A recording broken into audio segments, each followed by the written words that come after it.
My daughter Claire stood up at Thanksgiving dinner, raised her glass like she was about to give a toast and said, "Shh, stop asking for money. It's embarrassing." The table went silent. Then came the looks, pity from my relatives, satisfaction from her husband, confusion from my granddaughter. I sat there with my hands folded in my lap, feeling smaller than I had felt in years. What none of them knew was that I had spent nearly $10 million paying Claire's credit card debt secret loans and the beautiful life she pretended she earned herself. If this story touches something in you, please subscribe, and tell me in the comments what you would have done at that table. And if you feel comfortable, comment where you're watching from and what time it is there. Sometimes knowing we are not alone makes the pain a little easier to carry. The Thanksgiving table at my daughter's house looked like something from a magazine. Claire had always known how to make things look beautiful. That was one of her gifts, and for many years, one of the reasons I kept forgiving what I should have questioned. Her home in Greenwich, Connecticut, sat at the end of a quiet street, lined with maple trees and stone walls, the kind of neighborhood where every lawn looked professionally trimmed, and every front porch seemed to whisper wealth. That afternoon, the house glowed with warm light. There were white pumpkins on the front steps, a wreath of dried orange slices, and eucalyptus on the door, and a long dining table dressed in cream linen gold flatware crystal glasses, and little handwritten place cards tied with ribbon. The turkey had been catered from a place in town that charged more for gravy than I used to spend on groceries in a week. There were candles everywhere, expensive wine breathing on the sideboard, and soft jazz playing low enough to make the whole scene feel tasteful. I arrived carrying a homemade pecan pie. It was wrapped in foil, still warm against my palms, the way I'd brought pies to family dinners since Claire was a little girl with missing front teeth and sticky fingers. Back then, she used to stand on a chair beside me in the kitchen, stealing pecans from the bowl and asking if Daddy would get the first slice. Her daddy Richard always did. But Richard had been gone for 12 years by then, and somewhere in those 12 years, my daughter had stopped seeing my pies as love and started seeing them as evidence that I did not belong in the life she wanted people to believe she had built. Claire opened the door wearing a soft ivory sweater, pearl earrings, and a smile that appeared for guests more easily than it appeared for me. "Mom," she said, leaning in to kiss the air beside my cheek. "You made pie." "Not thank you." "Not I'm glad you came." Just a quick glance at the foil-covered dish in my hands, as if I'd brought something slightly embarrassing but tolerable. "I know you used to like it," I said. Her smile tightened. "Of course. Come in. Everyone's already here." That was Claire's way. She could make even a simple sentence sound like you had arrived late to your own trial. I stepped inside, and before I could remove my coat, my granddaughter Emma came running from the hallway. Grandma Hailey. She was 16 then, tall and delicate with her mother's dark blonde hair, but Richard's gentle eyes. She threw her arms around me with the kind of warmth that does not calculate who is watching. I held her tighter than I meant to. "Happy Thanksgiving, sweetheart," I whispered. "You brought pie," she said, smiling. "I did." "Good. Mum ordered 3 desserts, but yours is better." That made me laugh softly, and for one brief second, the house felt less cold. Then Grant appeared. My son-in-law had the polished look of a man who never raised his voice because he had learned other ways to make people feel small. Tall silver at the temples, navy blazer, expensive watch. Grant Whitmore always looked calm, even when he was being cruel. "Hailey," he said, taking my coat from my shoulders. "Good to see you. Still baking from scratch, I see." He said it with a smile, so anyone else might have heard affection. I heard the little blade underneath. Old habits, I said. Charming, he replied. Very traditional. Traditional? Old-fashioned and simple. Those were the words Grant liked to wrap around me. Never poor. Never useless. He was too refined for that. But somehow, by the time he finished speaking, I always felt like a woman who had wandered into the wrong room wearing the wrong shoes. I followed Emma toward the dining room. My relatives were already gathered, my sister-in-law Patricia, 2 cousins from Hartford Grant's brother and his wife, and a few friends of Claire's, who had become practically family, though I had never seen them anywhere. There was no wine list. Everyone greeted me politely. Some stood, some waved from their seats. I placed my pie on the sideboard beside a pumpkin cheesecake in a glass dome and a tray of tiny French pastries dusted with gold. In my handbag, tucked behind my wallet and a folded tissue, was a cream envelope. No one knew it was there. I had brought it for Claire, not to give it to her at the table. I would never have humiliated her like that. I had planned to wait until after dinner, maybe, while dishes were being cleared, or while Grant stepped outside with the men. I would touch her arms and say, "Can we talk privately for a minute?" Inside that envelope were documents from my financial advisor, Margaret Ellis. Numbers, due dates, warning notices. A summary of another disaster Claire had created and expected me to make disappear. $1.2 million. That was what she needed this time. 3 days before Thanksgiving, Claire had called me crying so hard, I could barely understand her. "Mum, please don't judge me," she had said. I was sitting at my kitchen table when she called a cup of tea cooling beside my hand. "What happened?" I asked. "It got away from me. I thought I could fix it before anyone knew." "What got away from you, Claire?" There was a pause. Then the truth came out in pieces. Credit cards, personal guarantees, interest, a private lender, legal threats. She said Grant could not know. Then she said Grant already knew some of it, but not all. Then she said, if I did not help, everything would collapse. "Please, Mum," she whispered. "You're the only person I can trust." That sentence had been the key to my heart for most of her adult life. You're the only person I can trust. So I called Margaret. I asked for the numbers. I told myself I was not promising anything. I told myself I would think carefully this time, but I still printed the documents, still placed them in an envelope, still carried them into Claire's beautiful house, like a fool carrying a rope to someone who had already decided to push her into the water. Dinner began with Grant saying, "Grace." He thanked God for family abundance generosity and the blessings of another year. When he said generosity, Claire's eyes flicked toward me for half a second. I caught it. She looked away quickly. The food was passed around. Turkey stuffing with chestnuts, sweet potatoes with toasted marshmallow green beans with almonds. Cranberry relish in a crystal bowl. People talked about college applications. Real estate travel plans, a new restaurant in town, and someone's kitchen renovation that had gone wildly over budget. I ate slowly, though. Everything tasted like paper. Emma sat beside me. Every now and then she nudged my shoulder with hers, as if reminding me she was there. Across the table, Claire performed beautifully. She laughed at the right moments. She asked Patricia about her garden. She complimented Grant's brother on his promotion.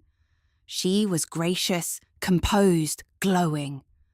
If you had only seen her from across that table, you would have thought my daughter had everything under control. Then my cousin Diane turned to me and said, "Hailey, how have you been keeping yourself busy these days?"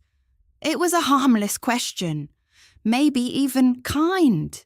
I smiled. "Oh, a little gardening, some volunteer work. And I've been sorting through a few financial things lately. That was all I said. A few financial things. I did not mention Claire. I did not mention the envelope. I did not mention the millions I'd already paid, the sleepless nights, the phone calls, the promises, the lies. I simply answered a question. But Claire's fork stopped halfway to her plate. Her face changed so quickly that I almost missed it. The smile stayed, but her eyes hardened. "Mom," she said. The room quieted a little. I looked at her. "Yes." She gave a small laugh, the kind meant to make everyone else comfortable before a knife goes in. "Please don't do this here." I blinked. Do what? Claire set down her fork. "This. Talking about money at Thanksgiving." Heat rose up my neck. "I wasn't talking about money." Diane asked how I was. Grant lowered his eyes, but I saw the corner of his mouth move. Claire leaned back in her chair and sighed as if she were exhausted beyond measure. "Mom," she said louder. "Now, stop asking for money. It's embarrassing." For a moment, nobody breathed. The words landed in the center of that perfect table right between the crystal glasses and the carved turkey, and I felt every eye turn toward me. "Stop asking for money! Embarrassing!" I stared at my daughter, waiting for her to correct herself, waiting for the nervous laugh, waiting for some sign that even she knew she had gone too far. But Claire did not look sorry. She looked relieved, as though she had finally said out loud the story she needed everyone to believe. Patricia's hand went to her throat. Diane looked down at her plate. Grant's brother shifted uncomfortably. One of Claire's friends gave me a soft, pitying smile that made my stomach twist. Grant reached for his wine glass and said gently, "Claire, honey, maybe this isn't the time." But he did not defend me. Of course he did not. His voice made it worse because he sounded like a reasonable man trying to manage two difficult women, his emotional wife and his needy mother-in-law. I could feel Emma's beside me go stiff. "Mom," she said sharply, looking at Claire. Claire ignored her. I placed my hands in my lap so no one would see them tremble. Inside my handbag, that cream envelope seemed to burn like a coal. I thought of the $180,000 I had paid years ago, then the $400,000, then the house repairs, the private school tuition, the temporary business gap, the investment Grant said would turn around in 6 months, the cards paid off in secret, the loans cleared before lawsuits could be filed, the wire transfers marked urgent, and the nights Claire sobbed into the phone and called me her only safe place. And now, in front of family, she had made me into the beggar. I looked at her for a long second. Then I folded my napkin, placed it beside my plate, and stood. "I think I should go," I said. Claire's face flashed with something like panic, but only for an instant. "Mum, don't be dramatic." That almost made me laugh. Dramatic. After all I had swallowed, after all I had hidden, after all I had paid. I picked up my handbag. Emma started to rise, but Claire snapped Emma sit down. The girl froze, torn between obedience and love. I touched her shoulder gently. "It's all right, sweetheart." But it was not all right. Something had cracked open in that room, and I knew I would never be able to close it again. As Grant handed me my coat, he leaned close enough that only I could hear him. "Drive carefully, Hailey," he murmured. "You seem upset." The way he said it chilled me more than the November air outside, because it did not sound like concern. It sounded like the beginning of a plan. I stepped out of my daughter's beautiful house with my homemade pie untouched on the sideboard, and the envelope still hidden in my purse. For the first time in 9 years, I wondered what would happen if I stopped saving Claire. And for the first time, the answer did not frighten me as much as the thought of continuing. The first time Claire asked me to save her, she did not sound like the woman who would one day humiliate me at a Thanksgiving table. She sounded like my little girl. That is the part people forget when they judge mothers for giving too much. They forget that before the lies, before the manipulation, before the cold, public cruelty, there was once a child who came running into your arms with scraped knees and wet cheeks. There was once a little girl who believed you could fix anything simply because you were her mother. Claire had been 29 the first time she called me about money. Richard had been gone for almost 3 years by then. My husband died on an ordinary Tuesday morning, which felt cruel to me. A man like Richard Carter should not have left the world on a day when people were arguing about traffic and buying coffee and complaining about emails. He deserved thunder. He deserved church bells. He deserved the sky itself to stop. But death rarely gives a ceremony. He had built Carter and Sons Construction from 1 truck, 2 employees, and a stubborn belief that if a man kept his word, his name would become worth more than any advertisement. By the time he retired, the company had grown across New Jersey and parts of Pennsylvania. Richard was never flashy. He wore the same brown leather belt for 20 years and kept coupons in the glove compartment, but he understood land contracts, materials, and people. He invested quietly. He saved carefully. He made sure I would never have to worry after he was gone.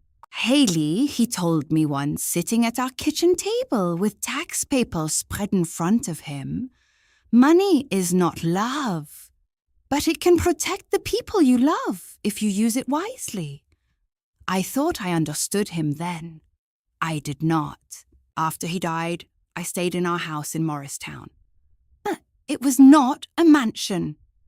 Richard could have bought one, but he always said large houses made people lonely in separate rooms. Our home had a wide porch, a brick fireplace, and a kitchen window overlooking the garden. I kept his work boots by the mudroom door for almost a year, because moving them felt like admitting he would never come back. Claire visited often at first.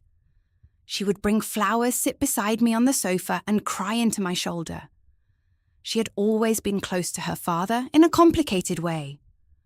Richard adored her, but he also saw through her.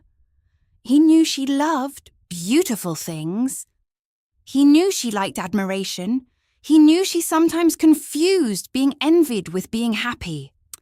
She has a hungry heart, he once told me when Claire was in college. I asked him what he meant. He looked out the window at her loading shopping bags into her car bags I knew she could not afford on her part-time salary. She thinks being loved means being seen, he said. And she thinks being seen means looking successful.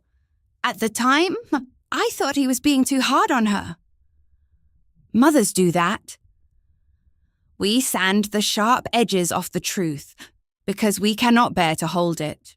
Claire had always wanted more than what we gave her, not because we gave her little.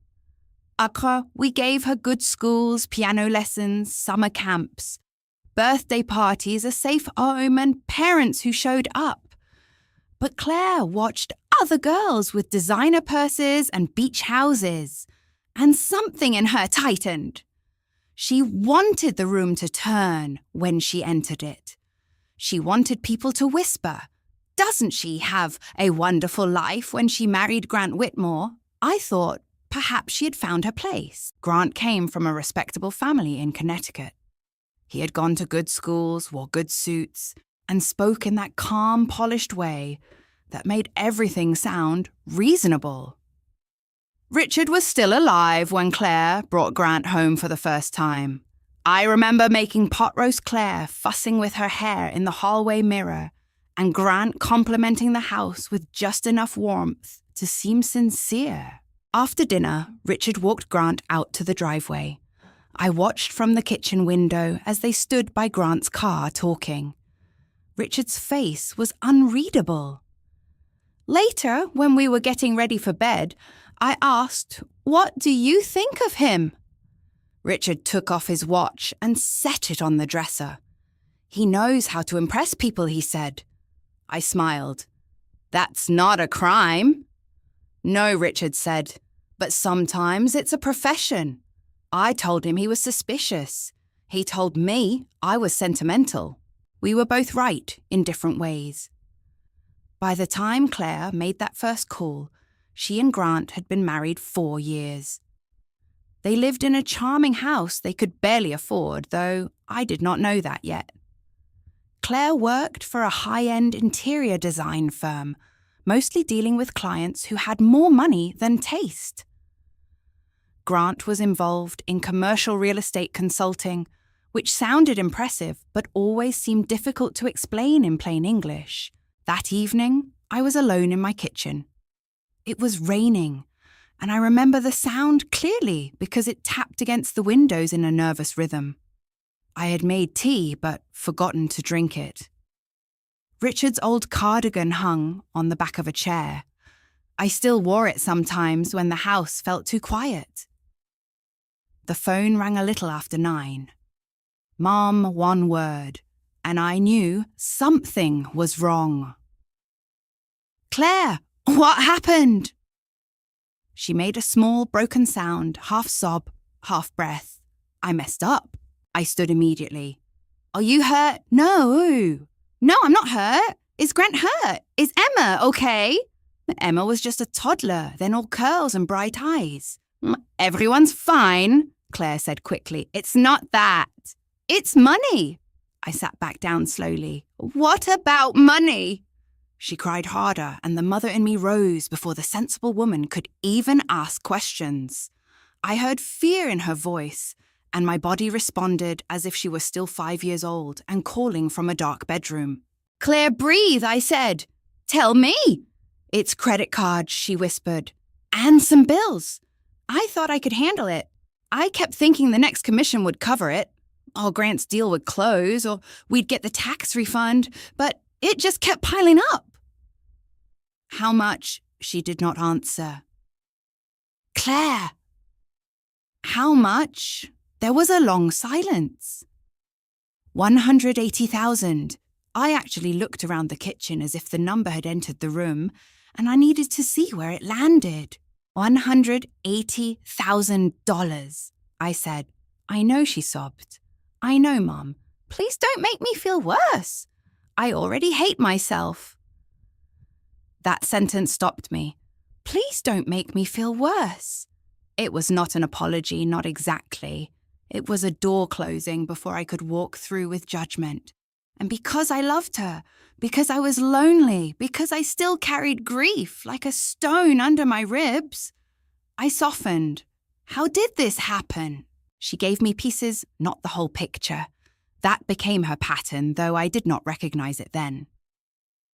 She said some of it was for business expenses. Fabric samples, client dinners, travel deposits, things she expected to be reimbursed for.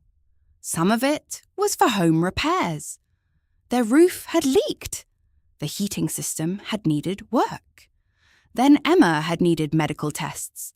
Nothing serious, but expensive. Then there were groceries, insurance, car payments. Each explanation sounded possible by itself. Together they sounded like a life built on denial. "Does Grant know?" I asked. Another silence. "Not all of it." "Claire, Mom, please. If he knows everything, he'll leave me." I closed my eyes. That was the first hook she placed in me, fear. Not for the money, not for her lifestyle, for her marriage, for my granddaughter's home, for the image of Claire standing alone with a child because I refused to help when I could. "I'm not asking you to give it to me," she rushed on. "I'll pay you back. I swear I will. I just need time. I need to get out from under the interest." "It's crushing us." "Us," she said, even though Grant did not supposedly know. I should have asked more. I should have insisted on statements, budgets, counseling, accountability. I should have told her that secrecy was not protection. But grief had made me vulnerable, and motherhood had made me proud. A part of me wanted to prove I could still hold the family together without Richard. So I said, "Come over tomorrow." She cried with relief. "Oh, Mom, thank you. Thank you. I promise this is the last time." The next day, Claire sat at my kitchen table wearing sunglasses, even though it was cloudy. Her hands shook as she spread out papers. She looked pale and young and ashamed. I remember thinking she looked like she had not slept. I made coffee. I put a hand on her shoulder. And when she started crying again, I pulled her close. That was what I remembered years later at Thanksgiving when she accused me of asking for money. I remembered how she clung to me that morning and whispered, "I don't know what I'd do without you." I paid the debt, not directly into Claire's hands. Even then, I was careful enough to pay the credit card companies and lenders myself. I told myself that made it responsible. I told myself that meant I was helping, not enabling. Claire promised she would close several cards. She promised she and Grant would downsize. She promised she would be honest. She promised repayment once things stabilized. For a few months, she was sweeter than she had been in years. She called just to check on me. She sent flowers. She brought Emma to visit. She told me I'd saved her life. And perhaps that was the problem. Because saving someone can feel holy the first time. It can feel like love. It can feel like prayer. Only later do you realize that sometimes when you keep pulling someone out of the fire, they stop fearing the flames. That first $180,000 did not end Claire's crisis. It taught her something. It taught her that if she cried hard enough, if she sounded desperate enough, if she made me believe her family was about to break, I would open the vault Richard had built and call it motherhood. And it taught me something too, though I did not want to admit it. It taught me that I was willing to confuse secrecy with loyalty. By the time I understood the difference, nearly $10 million were gone. My daughter had learned to lie without trembling. And I was sitting alone in my car, outside her Thanksgiving dinner, holding an envelope that proved she had come back for more. For a long time, Claire's life looked perfect from the outside. That was the most dangerous part of it. If she had looked desperate, if she had lived in a crumbling house with overdue notices stacked on the counter and panic written plainly across her face, perhaps someone would have asked the right questions sooner. Perhaps I would have asked the right questions sooner. But Claire did not look like a woman drowning. She looked like a woman other women envied. Her house in Greenwich appeared in the background of every photo she posted online. The pale stone walkway, the glossy black front door, the kitchen with marble countertops and brass fixtures, the breakfast nook full of fresh flowers, the living room with cream sofas no child was allowed to sit on without permission. Every corner looked carefully arranged, as if her home had never known a bad mood, a spilled drink, or an unpaid bill. People admired it. They admired her. At charity luncheons, Claire wore silk blouses and delicate gold jewelry. At church fundraisers, she smiled beside baskets of donated food, while carrying a handbag that cost more than some families' monthly rent. At school, events, other mothers leaned toward her, asking where she bought her shoes, who did her hair, which decorator had chosen her wallpaper. Claire always laughed lightly and said, "Oh, I just have an eye for things." She did have an eye for things. She also had my money behind them. Her social media page became a polished little stage for what she called graceful living. She posted photos of Thanksgiving tables, summer porch dinners, floral arrangements, handwritten thank you notes, and Emma in matching holiday dresses when she was younger. Captions about gratitude. Captions about family. Captions about building beauty in everyday life. Women commented hearts beneath her pictures. Your home is a dream. You inspire me. Such elegance. Claire, you make motherhood look effortless. I would sit in my quiet kitchen in Morristown and read those comments with a strange heaviness in my chest. Sometimes I felt proud. Sometimes I felt tired. Sometimes I wanted to type, "It is not effortless. It is very expensive, and the effort is mine." But I never did, because I was still protecting her. That was what I called it then, protection. I was protecting my daughter's dignity. I was protecting Emma's stability. I was protecting Richard's memory by keeping our family from becoming the kind people whispered about. Now, when I look back, I understand I was also protecting myself from the truth.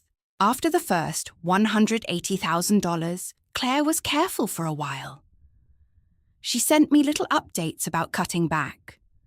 She said she had cancelled 2 cards. She said she and Grant were reevaluating priorities. She even brought me a folder, once showing me a handwritten budget with neat lines and highlighted totals. I wanted so badly to believe her that I did not notice the budget had no room for the life she continued living. The next request came less than a year later. It was not as dramatic as the first one. That made it easier for me to excuse. Clara did not sob so hard that I could barely understand her. She simply sounded embarrassed. "Mom, I hate to ask," she said. Those 5 words became the opening line to a very expensive decade. This time, it was Emma's preschool tuition. There had been an issue with Grant's bonus, she explained. A delay, nothing more. The school needed payment by Friday, and Claire could not bear the thought of Emma losing her spot.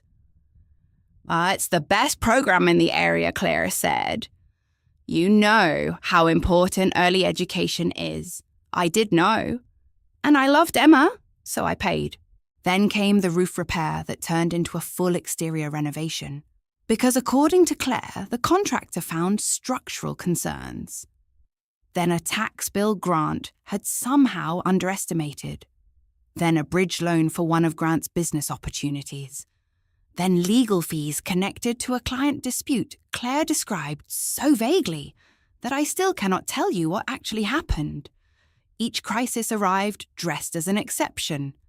Each exception required urgency. Each urgent situation came with one emotional string tied around my heart. Emma's school, Claire's marriage, Grant's reputation, the house, their future, our family name. Sometimes Claire called late at night. I would see her name light up my phone and feel my stomach tighten before I answered. "Mom, I didn't want to worry you, but that sentence meant money. Always. She never began with the amount. She began with fear. Fear was how she opened the door. The number came later, after she had made me imagine disaster. If I hesitated, her voice would break. "I have nowhere else to go. Or I thought Dad would have wanted you to help." That one worked especially well. The first time she said it, I actually looked toward Richard's old chair in the living room, as if he might be sitting there ready to tell me what to do. Dad would have wanted you to help. Maybe he would have. Once, twice, with conditions. Richard had a generous heart, but he also understood boundaries better than I did. He would have asked for receipts. He would have sat Grant down and looked him in the eye. He would have said, "A man who lets his mother-in-law keep rescuing him needs to explain what kind of man he is." But Richard was not there. and Claire knew how to use his absence. By the third year, the amounts had grown larger. 40,000, 75, 200, then $500,000 tied to one of Grant's real estate ventures that was supposedly days away from turning around. I remember standing in Margaret Ellis's office signing paperwork to liquidate part of a bond portfolio Richard had built for long-term security. Margaret watched me carefully. "Hailey," she said, "is Claire in trouble again?" I hated the word again. She just needs temporary help. Margaret did not argue. She had known our family for 20 years. She was professional, discreet, and kind. But she had a way of pausing before she spoke that made silence feel like a warning. Temporary help becomes permanent when there is no plan for repayment, she said. She'll repay it. Has she repaid the previous amount? I looked down at the pen in my hand. Not yet. Margaret nodded slowly. Then we should start documenting this differently. That embarrassed me. Documentation made it feel cold, businesslike, as if I did not trust my own child. So I told Margaret to keep it simple. I don't want Claire feeling ashamed, I said. Margaret's eyes softened. I understand, but shame is not always the enemy, Hailey. Sometimes shame is the alarm bell people need before they burn down the house. I wish I had listened. Instead, I kept paying. I paid credit card balances that had been hidden beneath business labels. I paid private school tuition. I paid overdue property taxes. I paid for legal settlements I was told were confidential. I paid contractors. I paid lenders. I paid vendors. I paid one frightening balance on a luxury store card that Claire insisted was full of client wardrobe purchases for styling work. Client wardrobe purchases. That was what she called designer coats, handbags, shoes and jewellery. I knew it sounded ridiculous, but by then I had become skilled at helping her lie to both of us. Grant's role remained slippery. That was the word I used privately. Slippery. He was never the one crying on the phone. He was never the one saying, "Please, Hailey." He rarely asked directly. Instead, he appeared at the edges of each disaster like a man who had been unfortunately caught in the weather. When I visited, he would sigh and say, "Claire takes these things so personally. I keep telling her everything will stabilize, or we're in a temporary liquidity pinch, or the timing is unfortunate, but the upside is significant." Grant spoke in phrases that sounded financial enough to discourage questions. Once, when I asked him exactly where a $600,000 transfer was going, he smiled and said, "A short-term holding entity connected to the development group." I remember blinking at him. "Is that your company?" "Not directly," he said. Not directly. Those two words should have echoed like sirens. The money went out anyway. Some transfers were labelled for consulting retainers, some for partnership obligations, some for debt consolidation. Claire always assured me everything was connected to keeping their household stable. "I promise, Mum," she said. "Grant is handling the business side." That was supposed to comfort me. It did not. As years passed, the imbalance between Claire's public life and private panic became almost unbearable. She hosted charity events for women's empowerment while asking me to cover a secret card used for luxury spa weekends. She posted about teaching Emma gratitude while begging me to pay for a vacation to Aspen because cancelling would raise questions. She spoke at a luncheon about living within one's values while I quietly wired money to stop a collections attorney from calling her home. And still, when we were in public, Claire treated me like a sweet old mother who did not quite understand modern life. She corrected my clothes. She corrected my words. She corrected the way I pronounced the names of restaurants she liked. Mum, she would say with a soft laugh, "That's not how people say it. People." As if I lived outside that category. At family gatherings, she let others believe she and Grant had built everything themselves. She accepted compliments with modest little smiles. "You two have done so well," someone would say. Claire would touch Grant's arm and answer, "We've been very blessed." Blessed! I would sit there with my hands folded, holding entire chapters of the truth behind my teeth. I told myself silence was love, but silence did something else too. It gave Claire permission to rewrite reality, because if no one knew what I had done, then she could pretend I had done nothing. If no one saw the money leaving my accounts, then she could convince herself it had not really cost me anything. If I never demanded gratitude, then she never had to feel grateful. By the time Thanksgiving arrived that year, Claire's perfect life was no longer a home. It was a theatre set, and behind the painted walls, everything was rotting. The saddest part is that I helped build it, and every check, every wire transfer, every quiet rescue added another board to that false stage. I thought I was keeping my daughter from falling. Instead, I had helped raise her high enough that when the truth finally came, the fall would shake the whole family. When Grant leaned close to me at the front door and said, "Drive carefully, Hailey." "You seem upset." I felt something colder than November air move through me. It was not what he said. It was how he said it. Softly, calmly, almost kindly. The way a doctor might speak to a patient who did not understand her own condition. The way a man speaks when he wants anyone nearby to believe he is the reasonable one. I turned and looked at him.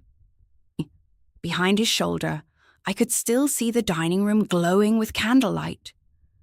Everyone was pretending not to watch.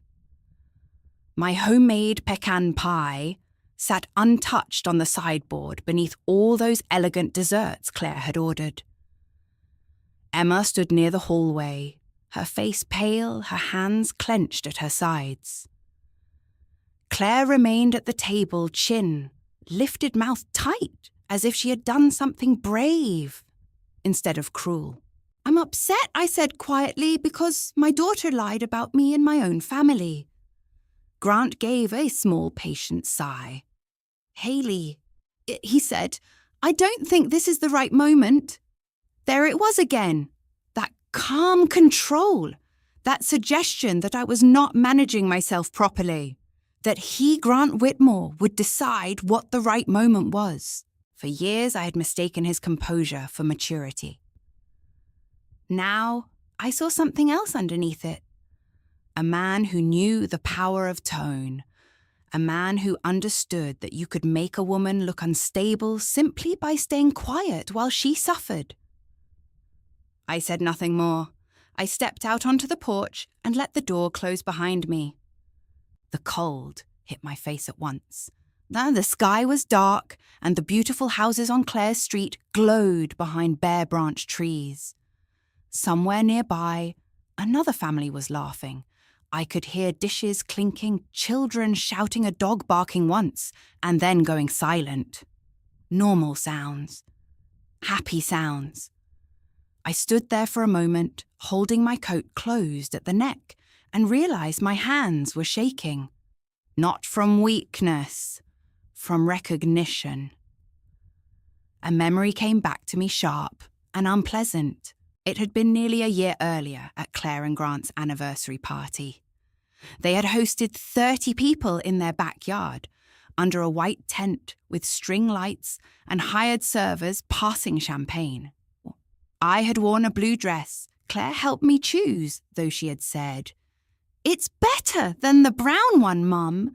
That one made you look tired." During the party, Grant had found me standing alone near the garden.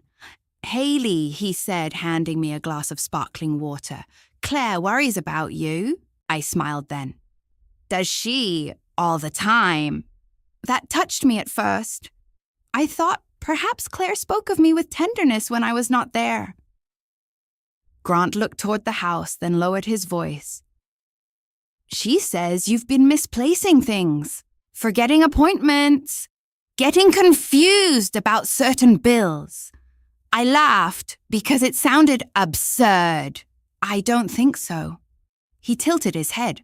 Of course, it happens gradually. People don't always notice it themselves. I remember feeling offended, but I swallowed it because he looked so concerned. I managed just fine, I said. Absolutely, he replied quickly. No one doubts that. It's just... Richard left a complicated estate. Claire only wants to make sure you're protected. Protected. That word had become very popular in Grant's mouth. He mentioned protection again 2 months later when he and Claire came over for Sunday lunch. Emma was studying upstairs and Claire was in the kitchen pretending to help me with coffee, while mostly scrolling through her phone. Grant sat across from me in the living room, one ankle resting on his knee. Have you updated your estate documents recently? He asked. I looked up from folding a napkin. Why no reason? Just good practice. Samuel Bennett handles that. Yes, Samuel's excellent, Grant said. Old school, but excellent. Old school. Like my pies, like my clothes, like me, he smiled. At some point, though, you may want to think about convenience. Claire is your only child. It might make sense for her to have easier access if something happened. Access to what? To accounts. Decisions. Medical matters. Nothing dramatic. Nothing dramatic. Grant had a gift for making dangerous ideas sound like household chores. I told him I was not ready to change anything. He raised both hands slightly, as if I'd accused him of something. Of course, it's entirely your choice. But after that lunch, Claire called me twice in 1 week to ask whether I trusted Samuel too much. Mum, he was Dad's friend, she said. That doesn't mean he's the best person now. He has handled our legal affairs for years. I know. I just think family should be involved too. Family is involved, I said. You are my daughter. There was a pause. Then, why do I always feel like you keep me outside? That question had hurt me, and Claire knew it would. I spent the next 10 minutes reassuring her that she was not outside anything. By the end of the call, I was the one apologizing, though I could not have told you what I had done wrong. Now, standing on Claire's porch, after being accused of begging for money, those conversations rearranged themselves in my mind. They were no longer separate moments.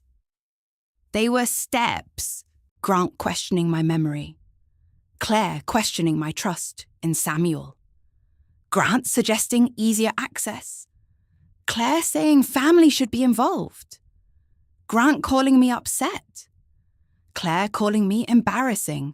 A pattern began to appear, and it frightened me more than the insult itself. I walked down the stone path toward my car, but each step felt heavy. I could not stop hearing Grant's voice. You seem upset. People don't always notice it themselves. Claire worries about you. It was a beautiful trap, because it did not require him to prove anything yet. He only had to plant impressions. A forgetful comment here, a concerned sigh there, a mention of my age, a story about me misunderstanding money. Enough little seeds scattered among relatives' friends, maybe even professionals. And suddenly, I would not be a woman setting boundaries. I would be a problem. I reached my car and sat inside without starting the engine. Through the windshield, Claire's house looked warm and golden. From outside, no one would guess that something ugly had just happened inside. No one would know I was sitting in the driveway with nearly a decade of secrets pressing against my ribs. My phone buzzed. For one foolish second, I hoped it was Claire apologising. It was not. It was a text from Emma. "Grandma, are you okay?" I closed my eyes. Then another message appeared. "I'm sorry." Mum shouldn't have said that. I stared at those words until they blurred. Emma had seen it. At least one person in that room had seen the truth of the moment, even if she did not know the history beneath it. I typed back carefully. "I'm okay, sweetheart. Don't argue with your mother tonight. I love you." Her reply came quickly. "I love you too."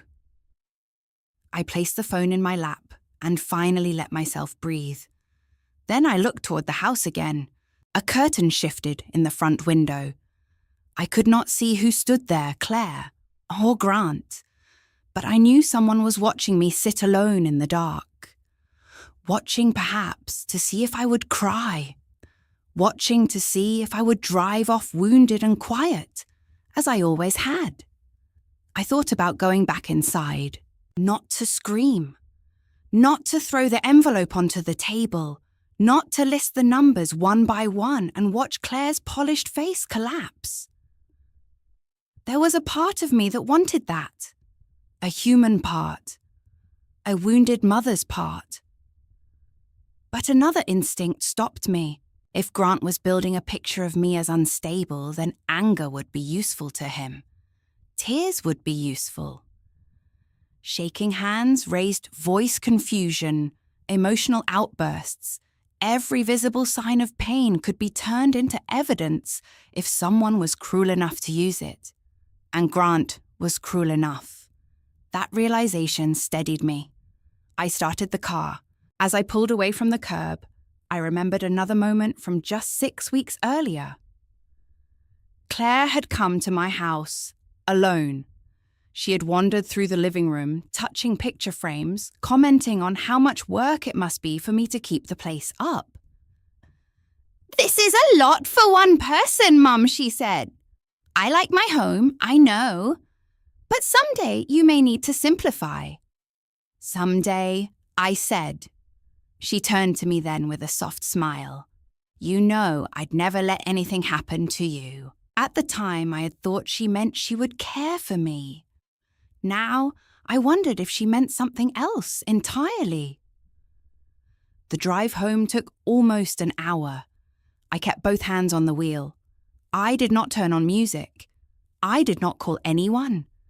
The roads were quiet, slick with the shine of earlier rain, and every red light seemed to hold me in place long enough for another memory to surface.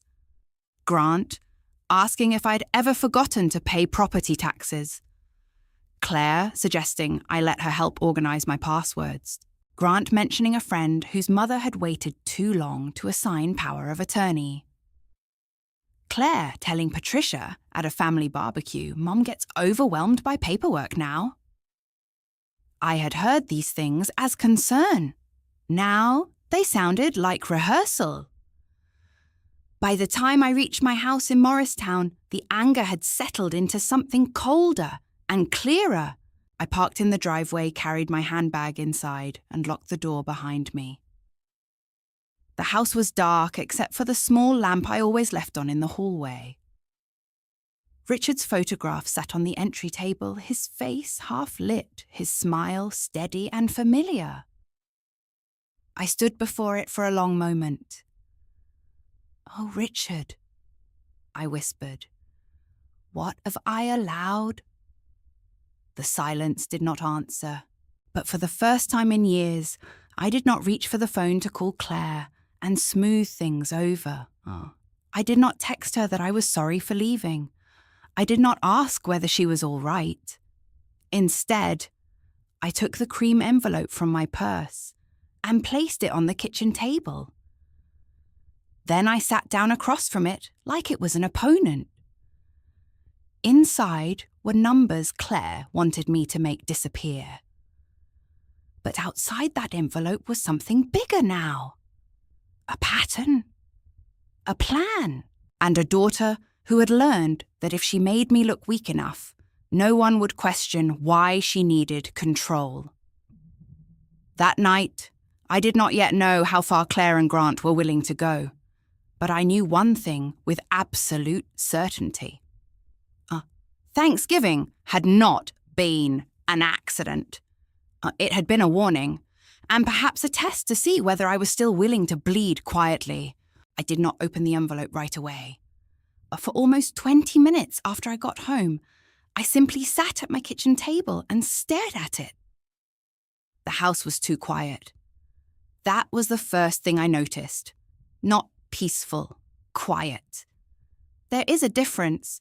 Peace feels like rest. Quiet feels like something waiting. The little lamp above the stove cast a soft yellow circle across the countertops. Outside the kitchen window, the garden had gone dark, only the bare branches of the rose bushes visible under the porch light. Richard used to wrap those bushes every winter, carefully tying burlap around them, like he was putting children to bed. I thought of him again, as I often did, when I was afraid. Richard had never been a man who rushed into anger. That was one of the reasons people trusted him. He could sit across from a contractor who had lied a client who had not paid, or a banker trying to talk circles around him, and simply let the silence do half the work. "Never make your first move while you're shaking," he used to say. That night, I was shaking, so I made tea. It was a ridiculous thing to do, maybe. My daughter had just humiliated me in front of my family.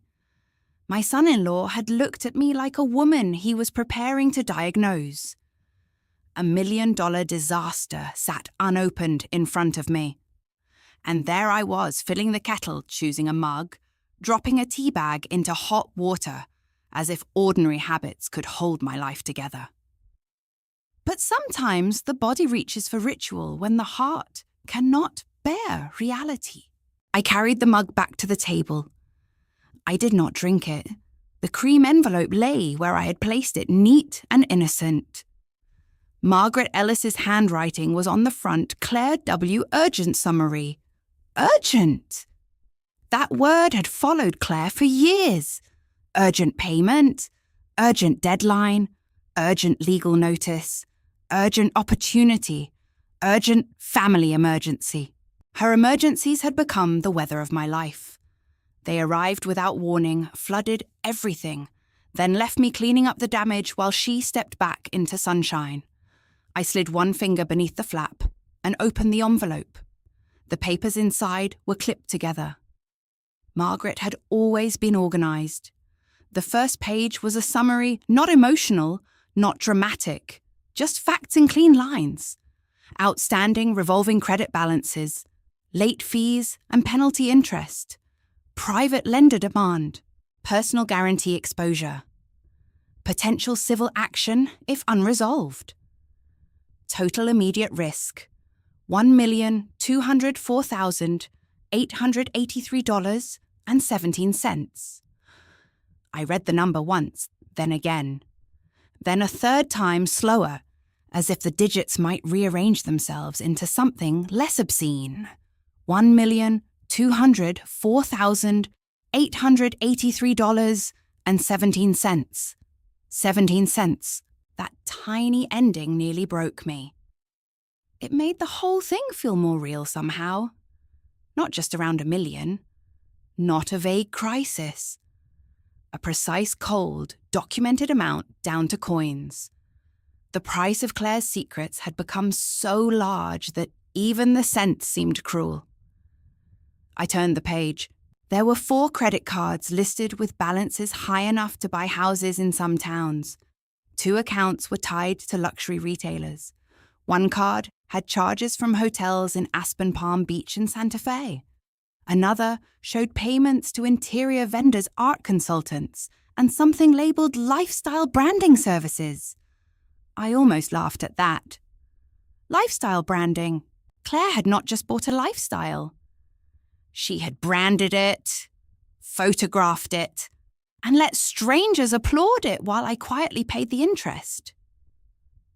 The next section made my stomach tighten. A private loan. The lender's name was unfamiliar, but the terms were vicious. The interest rate was predatory. The repayment deadline had passed. The demand letter was copied behind the summary. Legal action was threatened if payment was not received within 10 business days. Then came a personal guarantee connected to Grant. Not directly, of course. Nothing with Grant was ever direct. The document referred to a consulting agreement, a related entity, and a guarantor obligation Claire had signed. Margaret had highlighted the relevant line in pale yellow. Claire Whitmore, personal guarantor. I sat back in my chair. That meant Claire had attached her own name to one of Grant's ventures, or someone had convinced her to. Either way, she had crossed from reckless spending into dangerous territory, and she had expected me to rescue her before anyone noticed. I pulled the final page from the stack. It was a printed copy of an email Claire had forwarded to me 3 days earlier, though I had not read it carefully at the time because her phone call had come immediately after. "Mom, please don't panic. I have made a terrible mistake. I need to talk to you before Thanksgiving. Please don't tell Gran I sent this. I can explain. I just need you to help me get through this one last time. This one last time." I placed the paper down and pressed both hands over my eyes. I could still hear her voice from that call. It had been Monday evening. I was folding laundry in the bedroom when the phone rang. Claire's name appeared on the screen, and something in me already knew. Mothers learn the tone of disaster before the first word is spoken. "Mum," she said, and then she started crying. Not soft crying, not dignified tears. Panicked, breathless crying. "Claire, slow down," I told her. "What happened? I can't fix it," she said. "I tried. I swear I tried." "What can't you fix?" There was noise in the background. A door closing, maybe a faucet running. She had lowered her voice. "I'm in the powder room," she whispered. "Grant's downstairs." "Claire, I need help." The old instinct rose in me. Even after all the other times, even after the disappointments, even after Margaret's warnings, those 3 words still reached the most vulnerable part of me. "I need help." How much I asked. She sobbed harder. "That should have told me everything. When Claire was reluctant to say the amount, it was never small. Mom, please don't hate me. I could never hate you. You might after this." I sat on the edge of my bed, Richard's old quilt beneath my hand. "Tell me." When she finally said the number, I felt the air leave my lungs. "Claire," I whispered, "how?" I thought I could move things around. I thought Grant's deal would close. Then the lender moved up the deadline. And the cards? Mum, the cards are a mess. I know they are, but I was trying to keep everything stable. Stable. That word again. The beautiful lie families use when they mean hidden. Does Grant know? Her answer came too quickly. "No." Then after a pause, "Not everything." Then after another pause, "He knows enough to be angry." There it was, the truth leaking through the cracks. "What did he say?" "He said I made him look bad. Not that he was sorry. Not that he was responsible. Not that they would face it together. He said she made him look bad." I remember closing my eyes that night because for one brief moment, I felt pity for her. That was the terrible thing. Even now, after everything, I can admit that Claire was not only a predator in my life, she was also trapped in a marriage where appearance mattered more than truth. But being trapped does not give you the right to trap someone else. At the time, I did not have that clarity. At the time, I heard my daughter crying in a bathroom during Thanksgiving week, terrified that her polished world was about to crack open. I imagined Emma overhearing arguments. I imagined Claire losing the house. I imagined relatives whispering, I imagined Richard looking at me with disappointment if I let our daughter fall when I had the means to catch her. So I said, "Send me everything." "I can't," she whispered. "Claire, it's humiliating." "Then let it be humiliating," I said more sharply than usual. "I cannot help with what I cannot see." She grew quiet. For a moment, I thought maybe that would be the beginning of honesty. Then she said, "If I send it, will you promise not to judge me?" I promised. That was one of the promises I regret most. Not because judgment should be cruel, but because discernment is not cruelty. Accountability is not hatred. A mother asking for the truth is not an attack. Claire sent the documents to Margaret instead of directly to me. That was my request. Margaret gathered them, reviewed them, and prepared the envelope now sitting open on my table.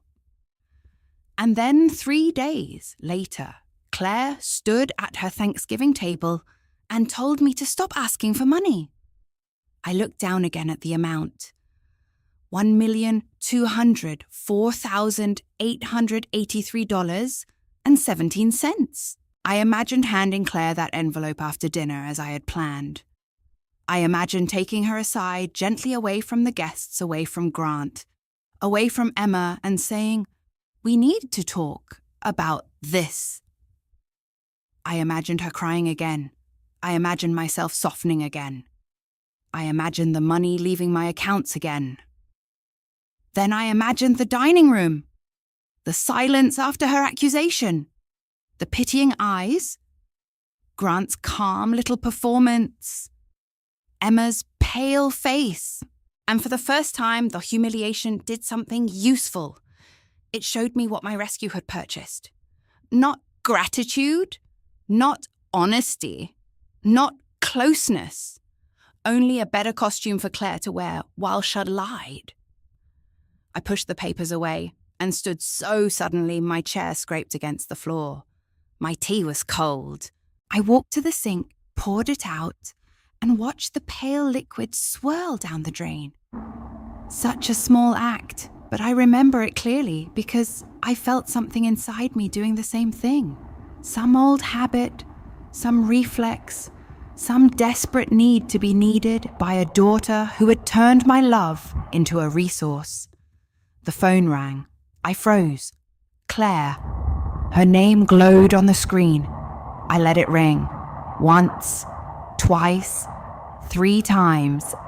Then it stopped. A voicemail appeared almost immediately. I did not play it. Not yet. Then came a text. "Mom, please don't make tonight worse than it already is." I stared at the sentence. Worse than it already is. As if I had done something.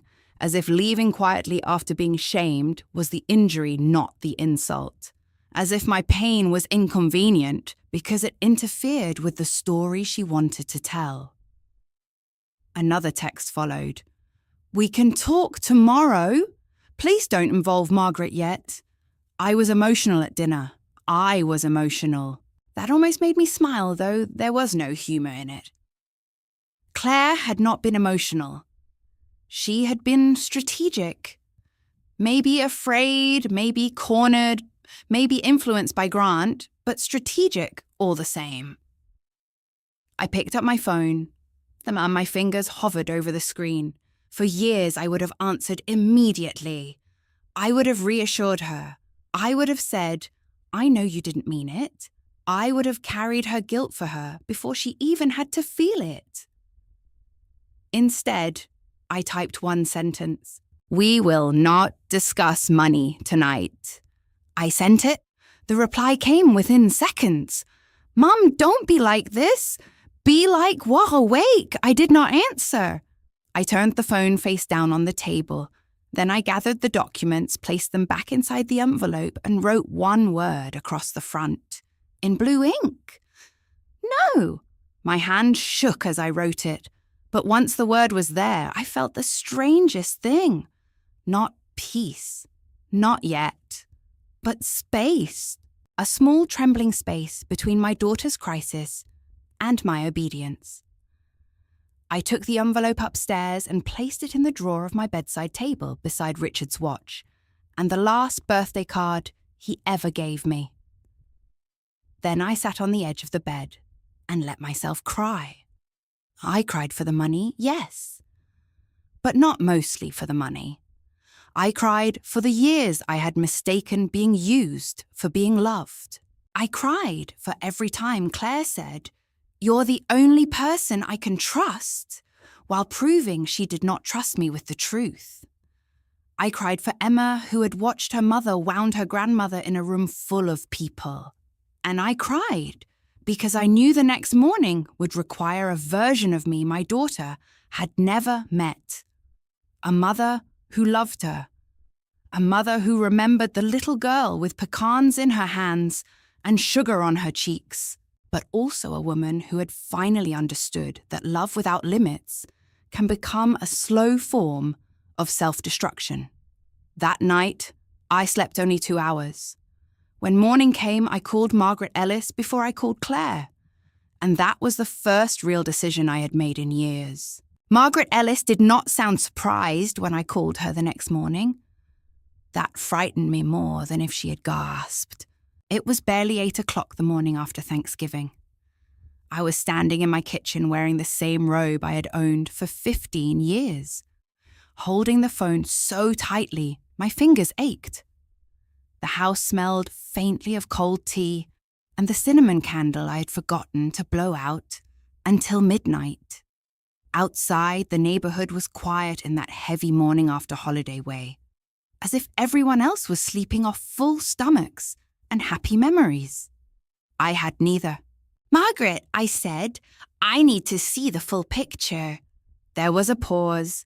Not long, just long enough to tell me she had been waiting for me to ask. "I can have everything ready by 10, she said. Everything! That word sat in my chest all the way to her office. Margaret worked out of a brick building in downtown Morristown, above a law firm and beside a dentist's office. Nothing flashy. Richard had chosen her years ago because he said she explained money like a teacher instead of a salesman. She was in her early 60s with silver hair cut neatly at her chin and glasses she wore on a chain when reading documents. She had managed parts of our family finances for over 20 years. She had known me when Richard was alive. She had attended his funeral. She had sent soup the week after because she knew I would forget to eat. When I arrived, her assistant offered coffee. I declined. I was afraid my hands would shake too much to hold the cup. Margaret met me at her office door. She did not greet me with false cheer. She simply took both my hands in hers and said, "Come in, Hailey." That kindness nearly undid me. Her office looked the way it always had: walnut desk, 2 upholstered chairs, framed certificates, a bookshelf full of tax guides and retirement planning binders, a small watercolour of Cape May on the wall. But that morning, the conference table by the window had been cleared. In its centre were folders, statements, printed spreadsheets, and a yellow legal pad full of notes in Margaret's careful handwriting. I looked at the stack. My first thought was absurd. That cannot all be Claire. Margaret saw my face and pulled out a chair. "Sit down," she said gently. I sat. She did not begin immediately. Instead, she placed one folder in front of me closed and rested her hand on top of it. "Before we go through this," she said, "I want you to understand something. You are not foolish. You are not weak. You are a mother who has been responding to emergencies one at a time.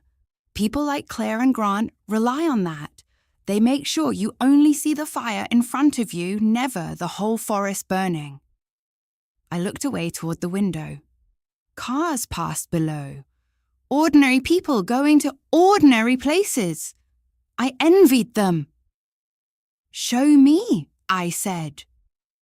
Margaret opened the folder. The first page was a timeline. 9 years. Each year had categories beneath it. credit cards, tuition, home expenses, legal fees, business transfers, personal loans, tax payments, miscellaneous luxury spending.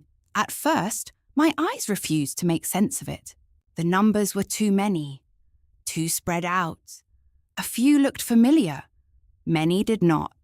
Some I had forgotten entirely because Claire's crises had arrived, wrapped in tears, and once the check cleared, I had pushed the memory away to survive the next one. Margaret slid a summary sheet toward me.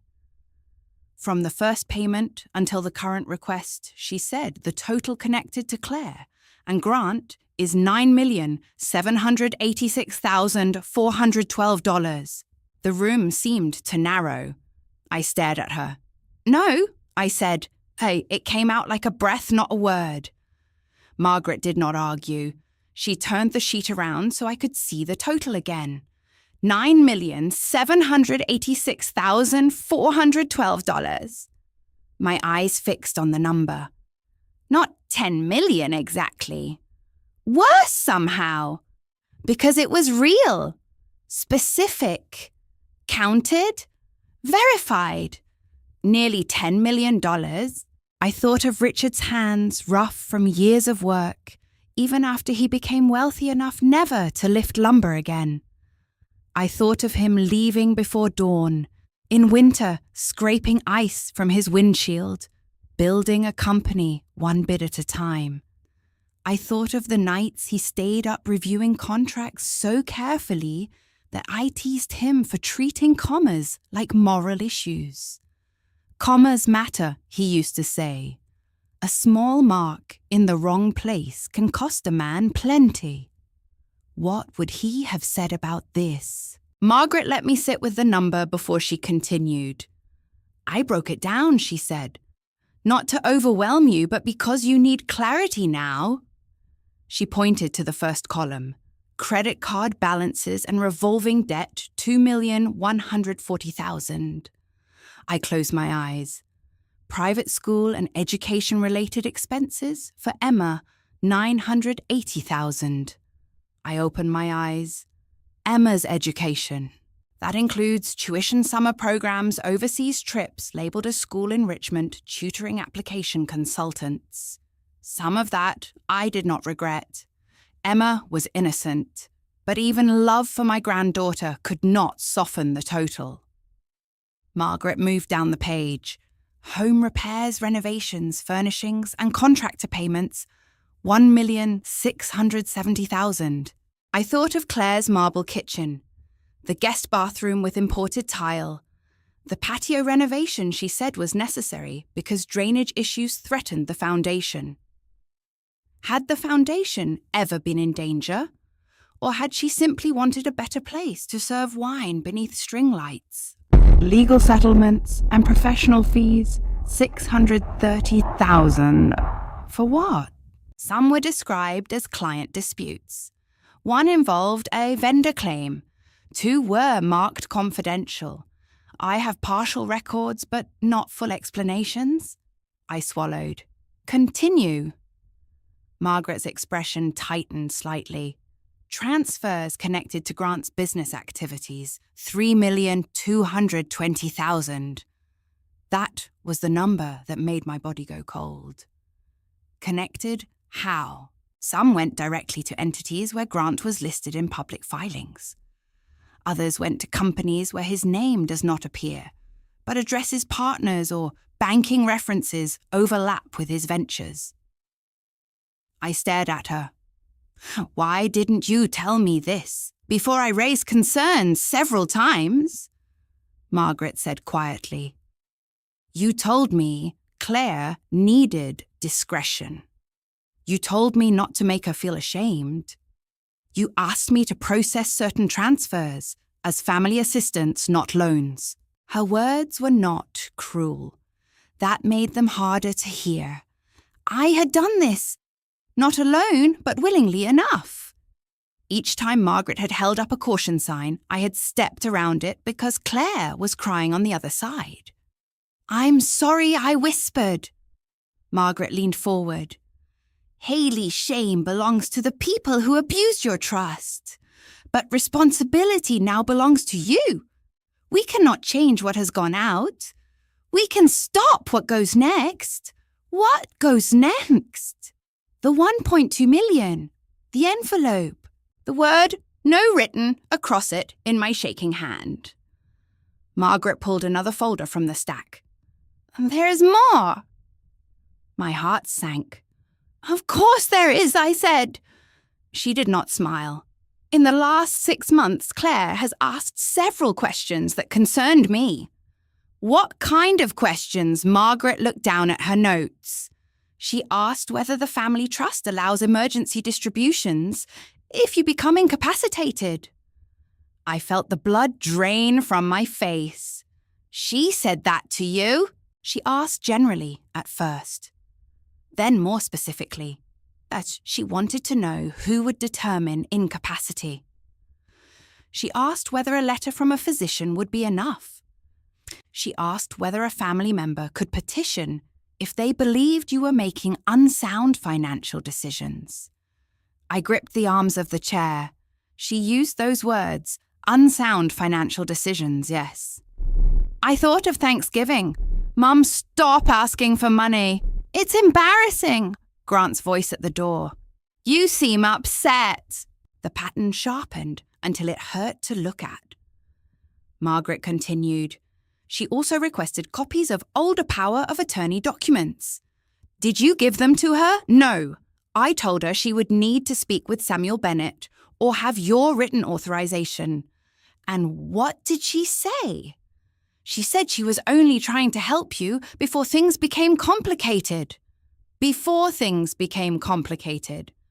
I let out a bitter little laugh. They were planning this. Margaret did not answer immediately. As your advisor, she said carefully, I cannot accuse them without legal review. But as someone who has known your family for a long time, I will say this, the timing is alarming. I looked at the papers again, but the numbers blurred.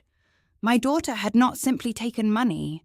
She had watched me give, watched me protect her, watched me carry her secrets, and then begun asking how to prove I could not manage my own life.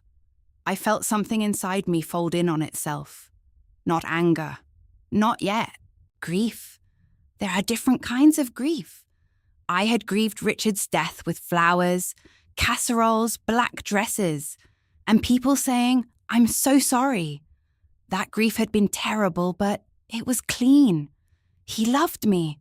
I loved him. Death stole him. There was no betrayal in it. This grief was dirtier. My daughter was alive, sitting in her beautiful house, probably drinking coffee in her perfect kitchen. And yet, the daughter I thought I knew had disappeared behind lies so layered.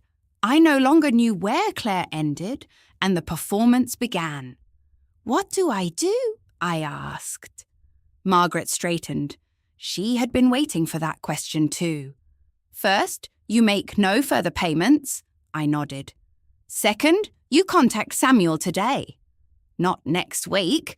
Today. I will. Third, we place additional verification requirements on large transfers from your accounts. No verbal approvals, no emergency wires without written confirmation from you, and a secondary review. Good. Fourth, you update passwords, banking access, digital storage, and beneficiary information if needed. My stomach turned. Do you think Claire has access? I don't know. But she has asked enough questions that we should assume she may try. The thought of my own daughter trying to slip into my financial life like a thief made me press a hand against my chest. Margaret softened her voice. Hailey, I also want you to consider documenting your mental competency proactively. A physician evaluation. A letter. Something current. If they attempt to portray you as confused, we want facts ready. There it was. The thing I had been afraid to name. They really might try to say, I'm not capable. Margaret's eyes met mine. Yes, one word. No decoration. Yes. For a moment I could not speak. I thought of all the times I'd worried about Claire's embarrassment, her reputation, her marriage, her comfort. I had protected her from consequences so thoroughly that she now believed consequences were an attack. And if I refused to pay, she would not see a mother setting a boundary. She would see an obstacle. And obstacles in Grant's world were meant to be moved. Margaret gathered the papers and placed the summary sheet on top. I made a copy for Samuel, she said. And one for your records. I reached for the folder, but stopped with my hand resting on it. Margaret, I said, do you think I failed her? Her face changed then. The advisor disappeared for a moment, and the woman who had known me through widowhood looked back. I think you loved her without enough protection for yourself, she said. That is not the same as failing her, but I helped make this possible. Yes, she said gently, and now you can help make it impossible to continue. I held the folder against my chest as I left her office. Outside, the late November air was sharp and bright. People moved along the sidewalk carrying shopping bags, coffee cups, leftovers in foil-covered dishes. Life had gone on while mine quietly rearranged itself. I sat in my car and did not start it immediately. Instead, I called Samuel Bennett. His assistant answered cheerful and professional. Bennett Law Offices. This is Hailey Carter, I said. I need to speak with Samuel. It's urgent. A minute later, Samuel's familiar voice came on the line. Hailey, are you all right? I looked down at the folder in my lap. Nearly $10 million. Power of attorney questions. Incapacity. Unsound financial decisions. Thanksgiving. Grant's calm smile. No, I said. But I'm ready to stop pretending I am. There was silence on the other end. Then Samuel said, Come in. And for the first time since Richard died, I felt as if someone had placed a hand on the locked door of my life and said, We are going to open this carefully, but we are going to open it. I drove away from Margaret's office with the folder beside me like evidence. Not just of Claire's debt, of my awakening. Samuel Bennett's office smelled like old books, black coffee, and lemon furniture polish. It was the same office Richard and I had visited years earlier when we first created our estate plan. Back then, Richard had sat beside me with his legs crossed, one hand resting over mine, while Samuel explained trusts, beneficiaries, tax protections, and all the careful legal language that made my eyes blur. Richard listened to every word. I mostly watched the two men who had known each other since their 20s and felt grateful I did not have to understand everything alone. Now, Richard was gone. And I was walking into that same office with a folder full of my daughter's betrayals. Samuel came out to meet me himself. He was in his early 70s, tall but slightly stooped now, with white hair, kind eyes, and the serious face of a man who had spent his life watching families become strangers over money. He did not greet me with small talk. He simply opened his arms, and for 1 second I let myself be held by someone who remembered who I had been before all of this. Hailey, he said quietly, come sit down. His office had changed very little. The same leather chairs, the same framed law degree, the same photograph of Samuel and Richard at a fishing cabin in Maine, both of them younger sunburned, laughing at something outside the frame. Seeing Richard's face there nearly split me open. Samuel noticed. I wish he were here, he said. So do I. I sat across from his desk and placed Margaret's folder between us. She said you needed to see this. Samuel opened it slowly, not because he was hesitant, but because he was careful. That was one of the things I had always trusted about him. He never treated documents as paper. He treated them as consequences. For several minutes, he read in silence. I watched his expression change only slightly. A tightening around the mouth, a stillness in his eyes. Once he removed his glasses and rubbed the bridge of his nose. When he finished the summary, he looked up. Does Claire know you've seen the full accounting? No. Does Grant? I don't think so. Good. The word startled me. Good? Yes, Samuel said. Because right now, information is protection. If they do not know what you know, we have time to act. I had expected comfort, perhaps outrage, maybe even disbelief. Instead, Samuel moved immediately into strategy, and that steadied me more than sympathy could have. He took out a legal pad. Tell me exactly what happened at Thanksgiving. I did. I told him about the table, the pie, the envelope, Claire's accusation, Grant's tone at the door, Emma's text afterward. I repeated Claire's words as closely as I could. Mom, stop asking for money. It's embarrassing. Samuel wrote them down. Then he sat back. That was not just cruelty, he said. I know. No, Hailey. I mean legally. Public statements like that can become groundwork.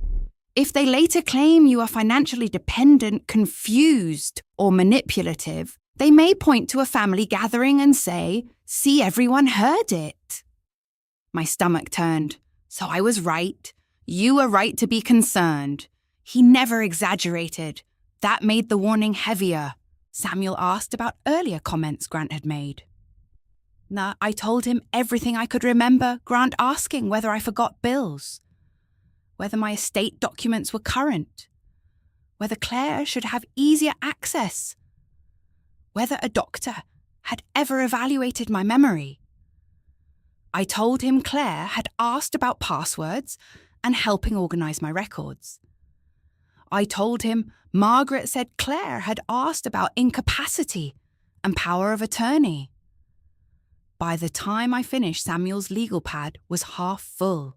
Here's what we are going to do, he said. I took a breath. First, you will not confront Claire or Grant directly. That surprised me. I can't ask her why she did this. Not yet. She's my daughter. She is also someone who may be preparing to use your emotional reaction against you.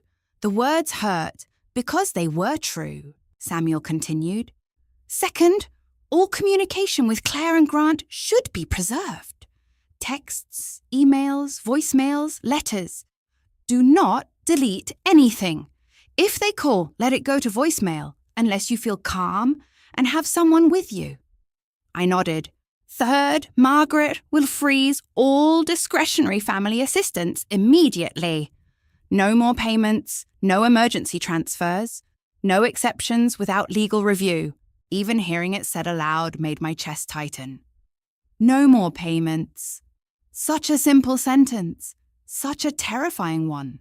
Fourth, Samuel said, we update your estate documents, financial authorizations, healthcare directives, and powers of attorney. Today, if possible, I want no ambiguity about who has authority and who does not. Claire currently has none, I said. Then we make sure it stays that way.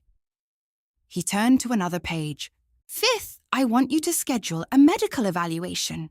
Routine, comprehensive, and documented. Not because I question your capacity, but because they might. A current professional assessment will matter if they attempt to suggest decline. I looked down at my hands. It is a strange thing to sit in a lawyer's office and discuss proving you still own your own mind. Samuel's voice softened. Hailey, I know this feels humiliating. It does, but there is no shame in being prepared. Shame belongs to those who make preparation necessary. I closed my eyes for a moment, letting that sentence settle somewhere deep.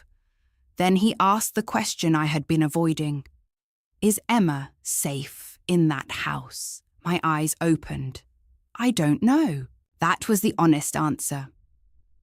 Grant had never struck me as physically violent, but I had learned that harm did not always leave bruises. Emma had grown quieter over the years, more watchful. At family dinners, she often looked between her parents before answering simple questions, as if checking which version of herself was allowed. She texted me after I left, I said. She knew what Claire did was wrong. How old is she now? 16. Old enough to understand more than they think. Young enough to be vulnerable. I swallowed. I don't want her dragged into this. No, Samuel said. But we cannot ignore her either. That evening, after I left Samuel's office, I went home with a list of instructions and a heart so heavy I had to sit in the driveway before going inside. I did what Samuel told me. I changed passwords. I forwarded emails to a secure account. I saved Claire's texts. I listened to the voicemail she had left after Thanksgiving. Her voice was tight, annoyed more than sorry. Mom, I know dinner got uncomfortable, but you leaving like that made everyone feel terrible. We need to talk. Please don't do anything rash. And please don't involve Margaret. This is family. This is family. I saved the voicemail. Then I sat in Richard's chair for almost an hour, holding my phone, thinking about all the things people excuse with those 3 words. It was nearly 9 when Emma called. I answered immediately. Sweetheart. At first, all I heard was breathing. Then she whispered, Grandma. I sat up straight. Emma, what's wrong? I can't talk loud. My whole body went cold. Are you safe? I'm in my room. The door's locked. Did something happen? She started crying quietly, trying to muffle the sound. They're fighting downstairs. Your parents? Yes. About what? You? I closed my eyes. Of course. What are they saying? Emma took a shaky breath. Dad's mad because Mum said you might not help now. He said she messed up at dinner because she pushed too hard. Pushed too hard. So Claire's cruelty had not even been spontaneous enough to belong only to her. It had been measured, discussed, evaluated. What else, I asked, though, part of me did not want to know. Emma's voice dropped lower. He said if you cut them off, they'll prove you're unstable. For a moment, I could not move. The house around me seemed to disappear. What did he say exactly? Emma cried harder. He said, if your mother cuts us off, we'll prove she's unstable.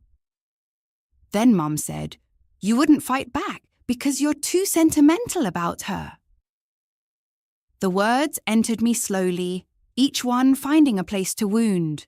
Too sentimental, not loving, not generous, not grieving, not loyal, sentimental. A weakness to be used. Emma, I said carefully, listen to me.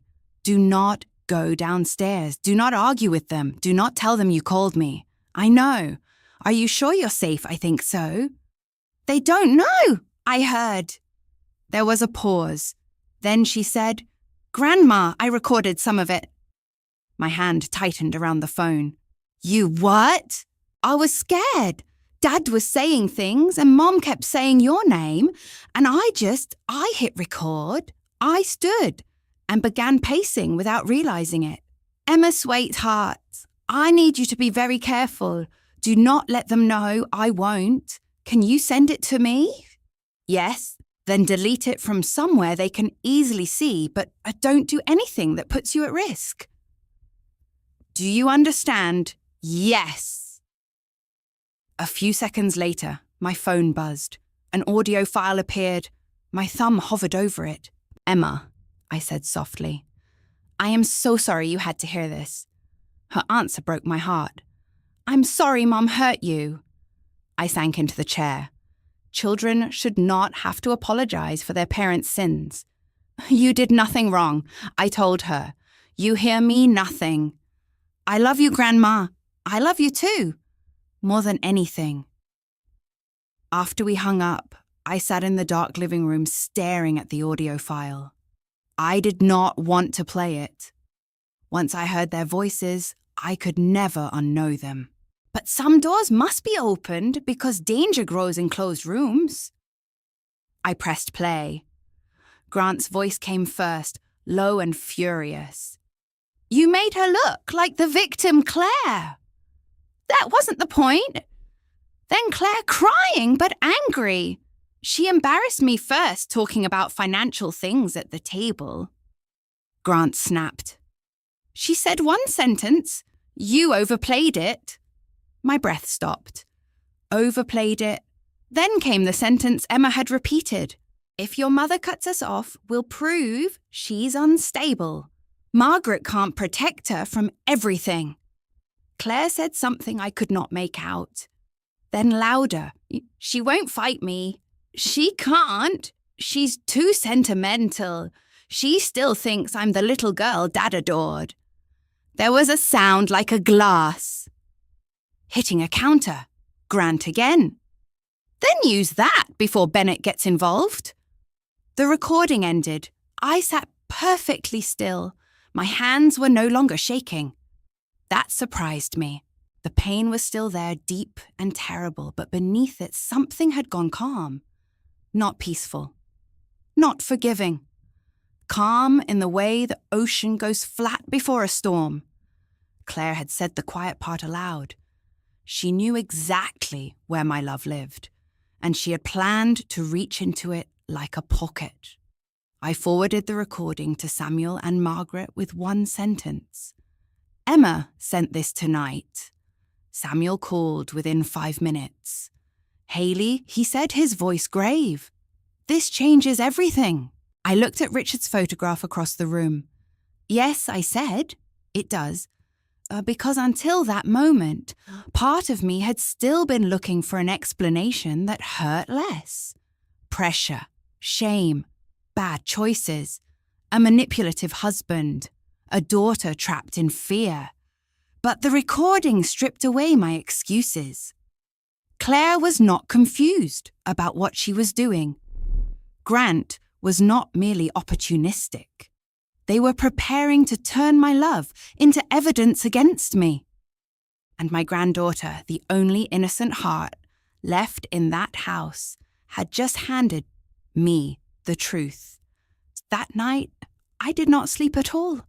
I sat at the kitchen table with Samuel's list beside me, Margaret's folder open and Emma's recording saved in 3 places. By dawn, the woman who had carried a rescue envelope into Thanksgiving was gone. In her place sat a mother with a broken heart, a grandmother with someone to protect, and a woman who finally understood that silence was no longer kindness. It was surrender. The first payment I stopped was not the largest one. It was a small automatic transfer for Emma's riding lessons. $600. After nearly $10 million, $600 should have felt meaningless.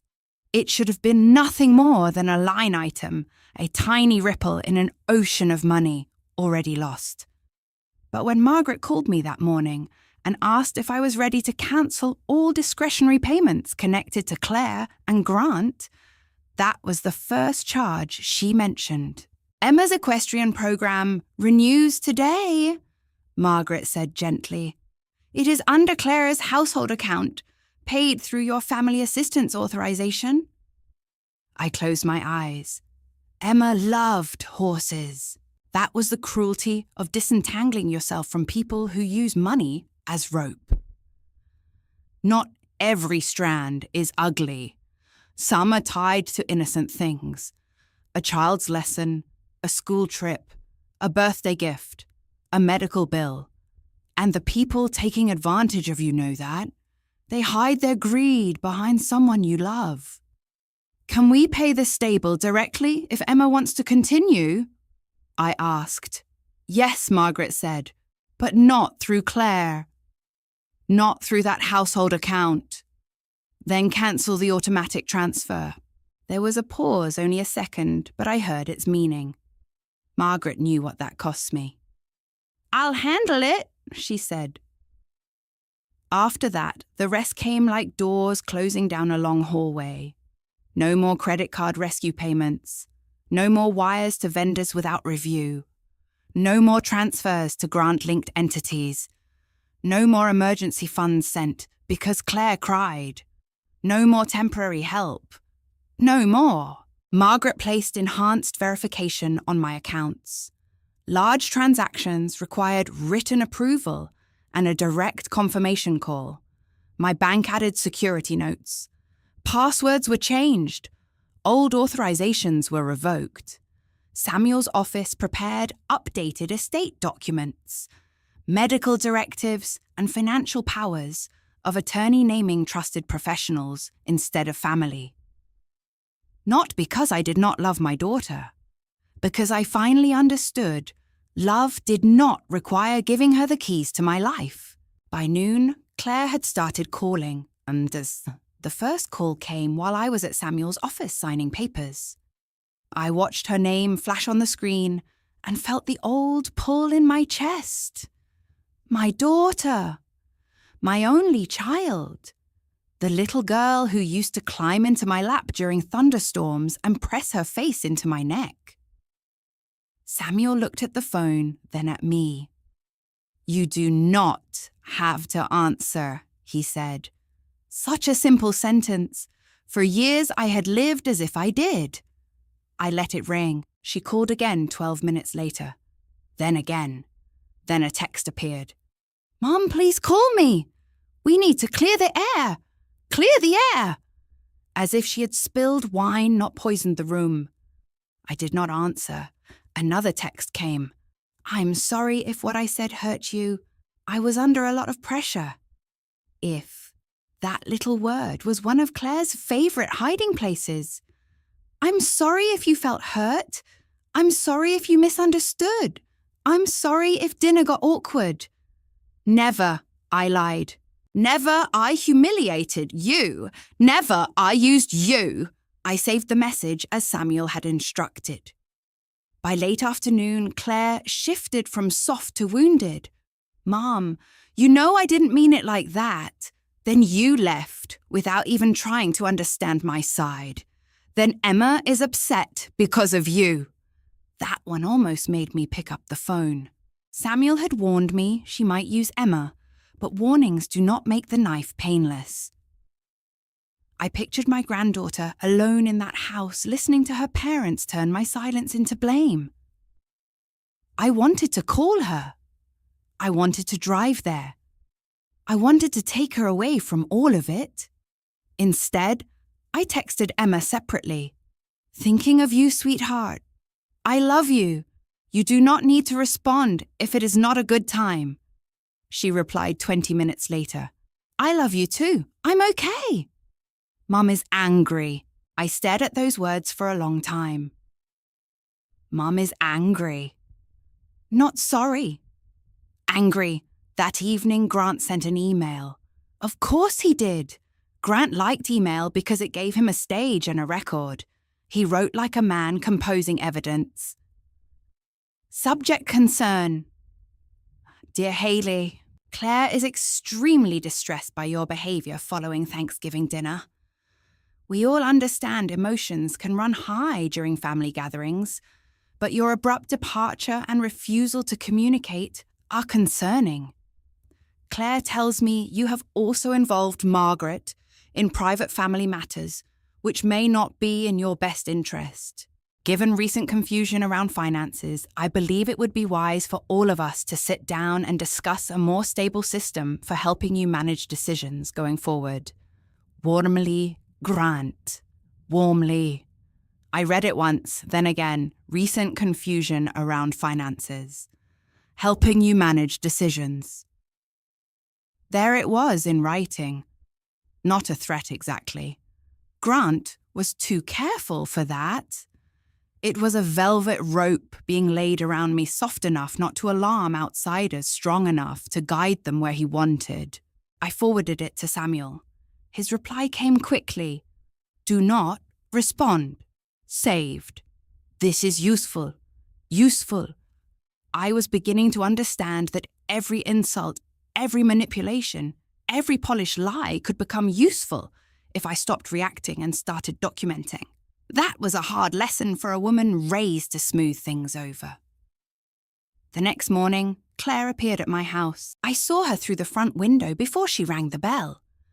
She stood on my porch in a camel coat and dark sunglasses, though the sky was grey. Her hair was pulled back loosely, and she held a tissue in one hand like a prop she had not yet decided how to use. My first instinct was to open the door. My second was to hide. Instead, I called Samuel. "She's here," I said. "Are you alone?" "Yes." "Do you feel unsafe?" "No, just heartbroken," he said. "Yes." Keep the conversation brief. Do not discuss payments in detail. Do not let her inside if you are not comfortable. Put your phone on record if your state law allows, and you are part of the conversation. I did. Then I opened the door, but left the screen door locked between us. Claire removed her sunglasses. Her eyes were red. Whether from crying or lack of sleep, I could not tell. "Mom," she said. I waited. Her mouth trembled. "Are you really not going to let me in? I think we can talk here." Pain flashed across her face, but beneath it I saw anger. "This is ridiculous." "Then say what you came to say." She looked past me into the house, the home where she had grown up, where Richard's laughter once filled the kitchen, where I had hosted birthday parties and Christmas mornings and her bridal shower. For a moment, I thought memory might soften her. Instead, she said, "You're punishing me." "No, Claire. Yes, you are. You're freezing accounts talking to Margaret involving Samuel. Do you have any idea what this is doing to me? What is it doing to you?" She stared at me as if the answer should be obvious. "I could lose everything. There it was. Not I hurt you. Not I lied. Not how can I repair this. I could lose everything." I folded my hands in front of me to keep them steady. "What exactly would you lose?" Her eyes sharpened. "Don't do that." "Do what?" "Act like you don't understand. The house, Emma's school, my reputation, Grant's business. Everything we built. Everything we built." A strange calm moved through me. "Claire, I said you did not build it. You staged it." She flinched as if I had slapped her. Then the tears came. Fast, familiar, powerful. "Mom, please," she whispered. "I made a mistake at dinner. I was embarrassed. I panicked. Grant has been under so much pressure and I didn't know what to do. I know I hurt you. I'm sorry, but you can't just cut me off like I'm some stranger. You are not a stranger." "Then help me." The old words. The old doorway. For a second, the years folded in on themselves. I saw her at 29 crying at my kitchen table over that first $180,000. I saw her at 10 standing in a school play, searching the crowd until she found me. I saw her at 4 asleep against Richard's chest, with one hand curled into his shirt. My daughter, my baby, my heart. And then I heard her voice in Emma's recording. "She won't fight me. She can't. She's too sentimental." I straightened. "I love you," I said, "but I will not pay for lies anymore." Claire stopped crying. Just like that, it was so sudden that it scared me. The tears remained on her cheeks, but her expression went still. "What does that mean?" "It means I am not paying the $1.2 million. Her lips parted. "It means I am not covering Grant's obligations. I am not rescuing credit cards.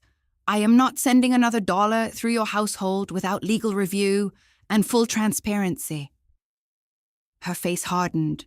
"So Margaret got to you." "No, Samuel, then?" "No, Claire." "The truth got to me." She laughed once sharp and ugly. "The truth, you want the truth. You have more money than you could spend in 3 lifetimes, and you're going to let your own daughter drown. because your feelings got hurt at dinner. There she was. The wounded child vanished. The entitled woman stepped forward. My feelings did not get hurt, I said quietly. My trust did. She gripped the railing. If Dad were alive, he would be ashamed of you. For a moment, the words hit their mark. Then they fell away, because I knew Richard better than she did. No, I said. If your father were alive, this would have stopped years ago. Claire's face changed. Red rose up her neck. You don't know what I've been through. You're right, I said, because you lied to me about most of it. I lied because you make everything feel like a moral trial. No, Claire. Consequences feel like a moral trial when you have avoided them too long. She stared at me. I almost did not recognize her. Or maybe finally I did. You're really choosing money over me, she whispered. I shook my head. I am choosing truth over being used. She stepped back from the door as if she could no longer bear to look at me. You'll regret this. It sounded like grief. It also sounded like warning. I did not answer. She turned and walked down the porch steps. At the bottom, she looked back. Don't expect me to bring Emma around after this. There it was, the final string, the one tied to the most tender place. My granddaughter. I gripped the doorframe. Do not use Emma as punishment, I said. Claire's eyes filled again, but this time the tears did not move me. She's my daughter, she said, and I hope you remember what that means before you teach her love is something people hold hostage. Claire got into her car and drove away. I closed the door. Then I leaned against it and slid slowly to the floor. I did not feel powerful. I did not feel victorious.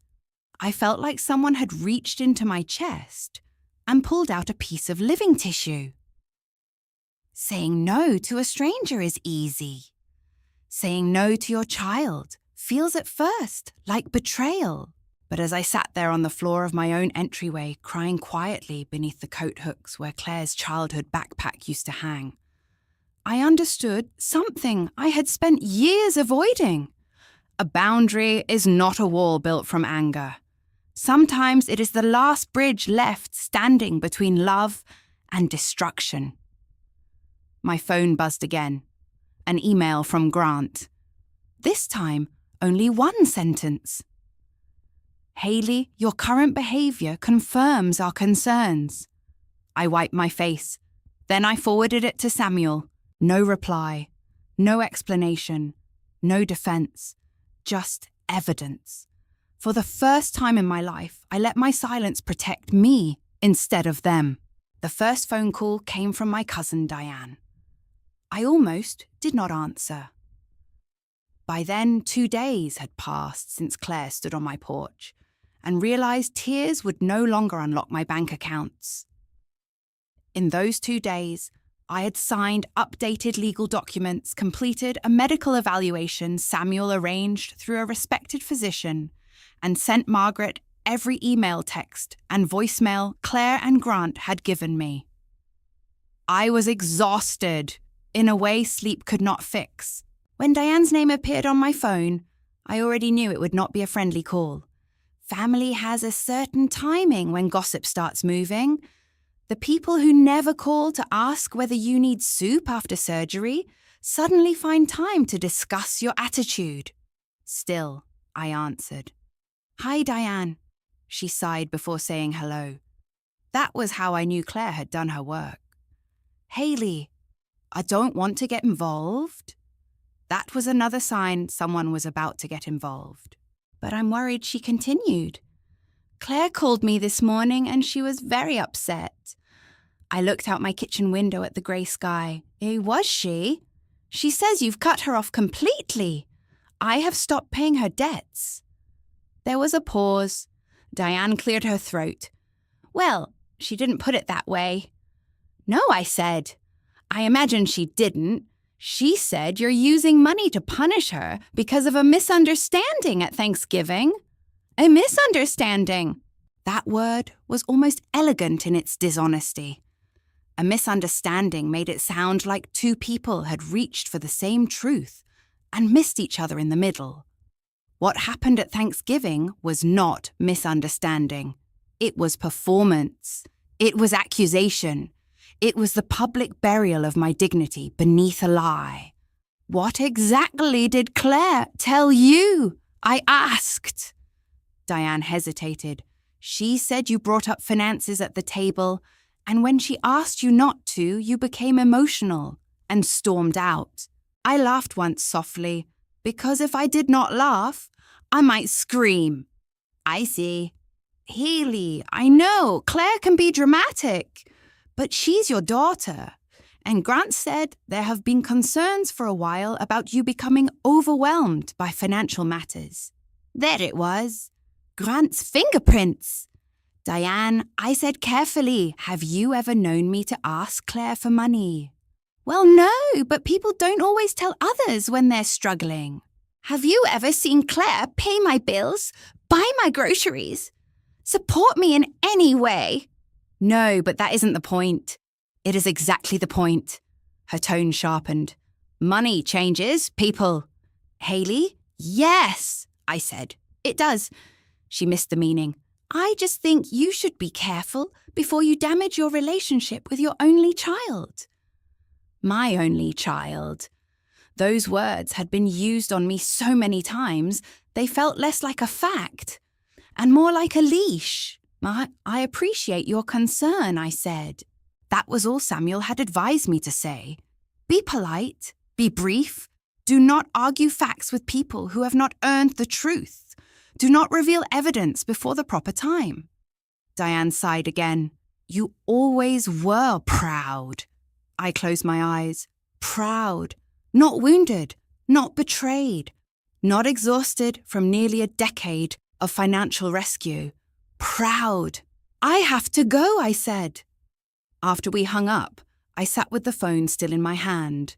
For years, I had believed the truth would naturally defend itself if things ever became bad enough. I thought the people who knew me would know me. I thought family history would weigh more than one ugly story told by a desperate daughter in a beautiful house. I was wrong. People often believe the version that asks the least of them. Claire's version was easier. It let everyone keep admiring her. It let Grant remain respectable. It let the family cast me as a stubborn, aging mother, instead of admitting they had all been fooled by polished furniture, good wine, and expensive lies. By the end of that week, the calls multiplied. Patricia called to say she was praying for healing, which meant she had already chosen a side and wanted credit for sounding neutral. Grant's brother left a voicemail saying family matters should not be handled by lawyers. One of Claire's friends, a woman I barely knew, sent me a long message about how older parents sometimes confuse generosity with control. I read the first paragraph, then forwarded it to Samuel without finishing. Even people from church began looking at me differently. On Sunday, I went to service because I refused to let Claire take that from me too. I wore a grey wool coat and sat in my usual pew near the back. During the greeting, Mrs. Holloway squeezed my hand and said, "We all go through seasons of pride, dear." I looked at her kind face and realised she thought she was comforting me. After service, 2 women stopped speaking when I approached the coffee table. That hurt more than I expected. Not because they mattered deeply to me, but because public shame works by collecting small cuts. A glance here, a pause there, a conversation that dies when you enter. No single wound looks serious enough to explain why you are bleeding. I drove home with my jaw clenched so tightly it ached. When I walked into the house, I almost called Claire. Not to apologise, not to offer money, to demand she stop. I wanted to say, How dare you? How dare you take my help, my silence, my love, and turn the whole family against me? But Samuel's warning stopped me. Once they know you are angry, he had said they will try to make your anger the story. So I did not call. Instead, I opened the folder Margaret had given me and looked again at the total. $9,786,412. Facts. I needed facts because emotions were too easily twisted. That evening, Claire posted online. I knew I should not look. Emma had warned me not to. But loneliness and hurt are dangerous companions, and by then the house felt full of things I could not say. So I opened Claire's page. The post was a photo of her dining room from Thanksgiving. The candles, the flowers, the gold flatware, the table before it all happened. The caption read, "Sometimes the hardest part of adulthood is realizing that love should not come with strings attached." Financial control inside families is still control. Praying for peace boundaries and healing. For a moment, I could not breathe. Financial control, boundaries, healing. She had stolen the language of recovery and wrapped it around a lie. The comments were worse. You are so strong. Toxic parents never see themselves clearly. Protect your peace. Your daughter is watching how you handle this. That last one made my hands go cold. Your daughter is watching. Yes, Emma was watching. But she was not watching the lesson those strangers thought. She was watching her mother punish truth and reward performance. She was watching her grandmother be painted as abusive because she finally said no. I took screenshots. Every comment, every sympathetic reply from Claire, every vague suggestion that I was unstable, controlling, or cruel. Then I sent them to Samuel. His response came 10 minutes later. "This is painful, but useful. Do not engage." Useful again. I was beginning to hate that word. I understood it, I appreciated it, but it did not make the pain smaller. The next day, Emma texted me from school. "Everyone's acting weird. Mum told Aunt Patricia you're trying to ruin us." I typed and erased 3 different replies before settling on one. "I'm sorry you're in the middle. You are loved. None of this is your fault." She replied with a broken heart emoji. "Then Dad said I shouldn't talk to you for a while." My throat tightened. "Are you safe?" I wrote. "Yes." "Just angry." "Oh, good," I replied. "Keep yourself calm. Save anything important. Call me any time." I wanted to tell her more. I wanted to say that her recording was safe, that Samuel had it, that her courage had changed everything. But I was careful. Emma was 16. Her phone might be checked. Her room might not be private. I could not let my need to comfort her put her at risk. That was the hardest part of that week.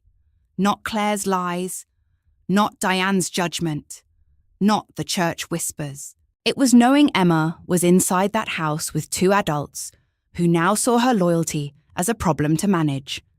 On Wednesday, Grant sent another email. "Dear Hailey, your refusal to communicate continues to concern us. Claire is devastated, and Emma is becoming increasingly confused by the tension you have created. I strongly recommend a mediated family meeting before this situation escalates further. We remain willing to support you, but only if you are willing to accept support. Grant support." I stared at the word until it became almost meaningless.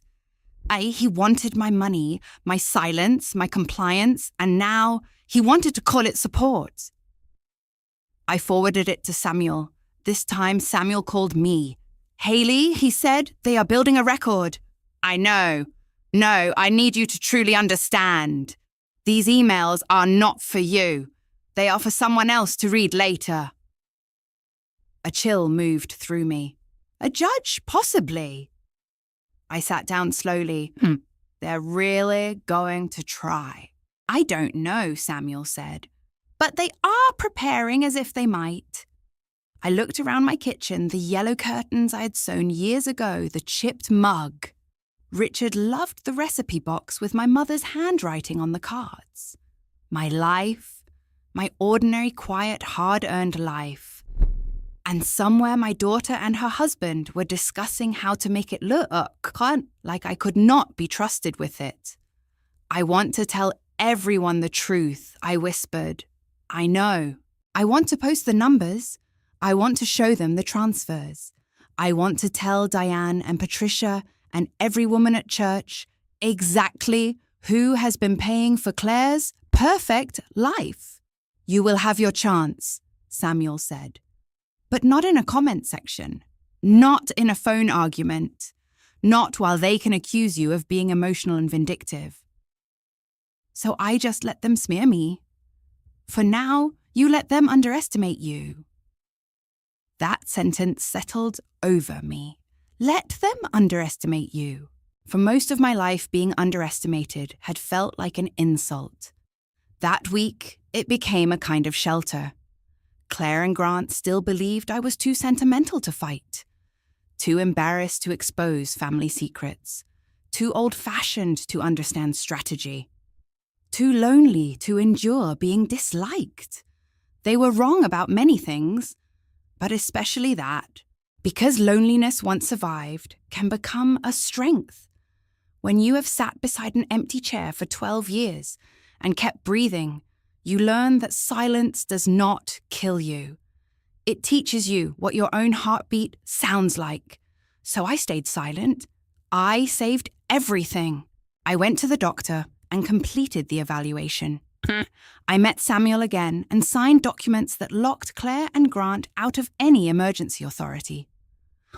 I worked with Margaret to trace transfers and organize records by year. I did not respond to social media. I did not defend myself to relatives who came looking for gossip dressed as concern. And every night, I checked on Emma with careful, gentle messages. Love you. No need to reply. Thinking of you. Proud of you always. Sometimes she answered. Sometimes she did not. Each silence frightened me, but I learned not to panic immediately. Panic was what Claire had trained me to feel. Patience was what Samuel was teaching me to practice. By the end of the week, I had lost the comfort of being believed. But I had gained something more important. Proof. And proof, unlike reputation, does not tremble when people whisper. The petition arrived on a Tuesday morning. It came by courier in a stiff white envelope that looked far too clean for the damage it carried. I was in the kitchen slicing an apple I did not want to eat when the doorbell rang. For one foolish second, I imagined Emma standing there with her backpack, needing a safe place to breathe. But when I opened the door, a young man in a dark jacket asked Hailey Carter, yes. He handed me the envelope, asked for my signature, and walked away without knowing he had just placed a knife in my hands. I stood in the doorway long after his car pulled away. The air was cold. The porch boards creaked beneath my slippers. Somewhere down the street, a leaf blower roared to life, ordinary and careless. Life has a cruel way of continuing normally, while yours is being split open. I closed the door, carried the envelope to the kitchen table, and stared at the return address. Fairchild Moss and Whitmore Legal Group. Whitmore! Grant had used a firm where his family name still carried weight. My hands were calm when I opened it. That surprised me.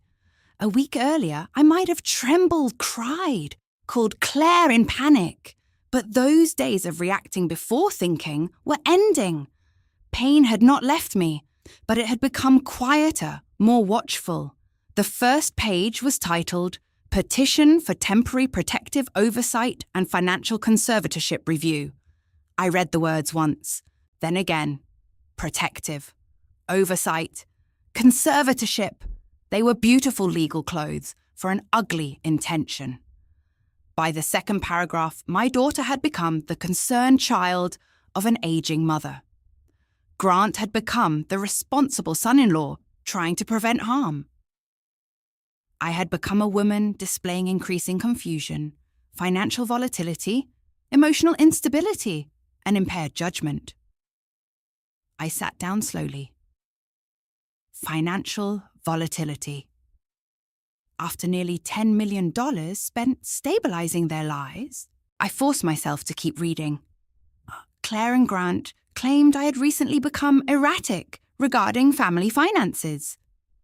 They alleged I had promised support, then withdrawn it without explanation. They claimed I had become suspicious of trusted family members and was now being influenced by outside advisors. They named Margaret Ellis and Samuel Bennett as people who had isolated me from my daughter. That almost made me laugh. Samuel had told me they might try it. Still seeing it typed in clean black letters felt different.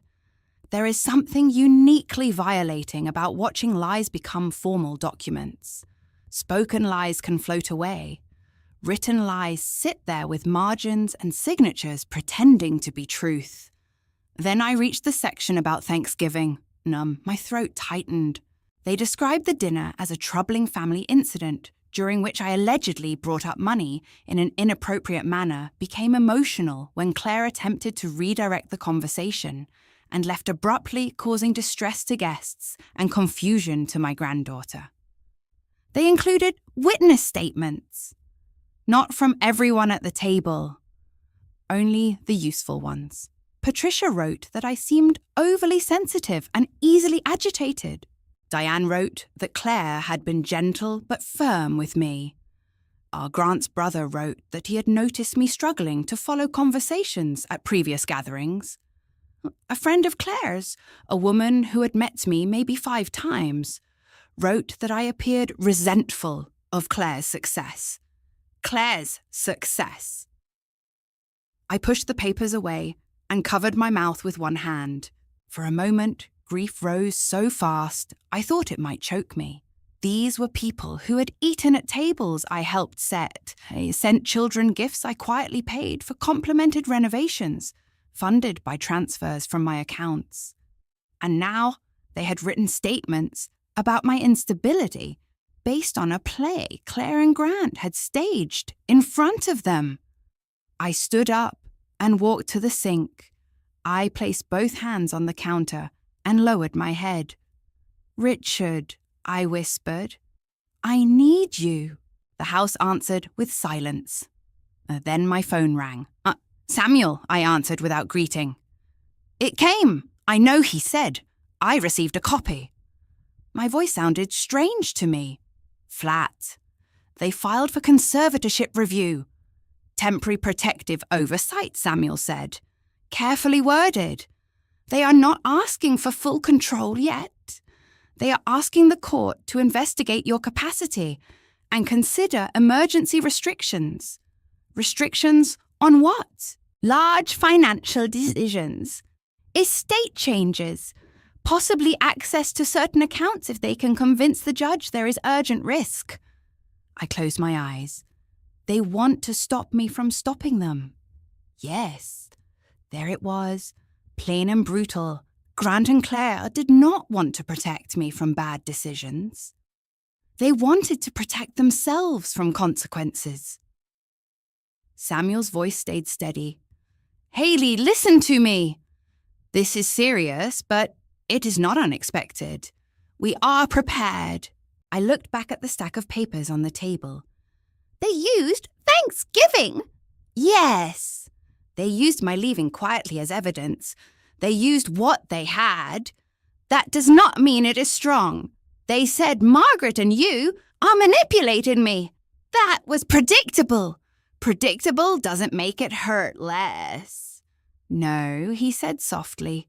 "It doesn't," I gasped. For a moment, neither of us spoke. Then Samuel shifted back into the voice I'd begun to depend on. "I want you to bring the documents to my office." Margaret will meet us here. Do not call Claire. Do not call Grant. Do not call Diane or Patricia. Do not defend yourself, I know. Bring everything you received. We will file a response. We will attach your physician's competency evaluation. We will prepare the financial records. And Hailey, yes, Emma's recording, is now critical. My chest tightened. I hate that she has to be part of this. She already is, Samuel said gently. Not because of you. Because of them. I drove to his office with the petition on the passenger seat, like a living thing I did not trust. Margaret was already there when I arrived. She stood when I entered, and the look on her face told me she had read the petition too. Not pity, anger, quiet professional anger, which I found comforting.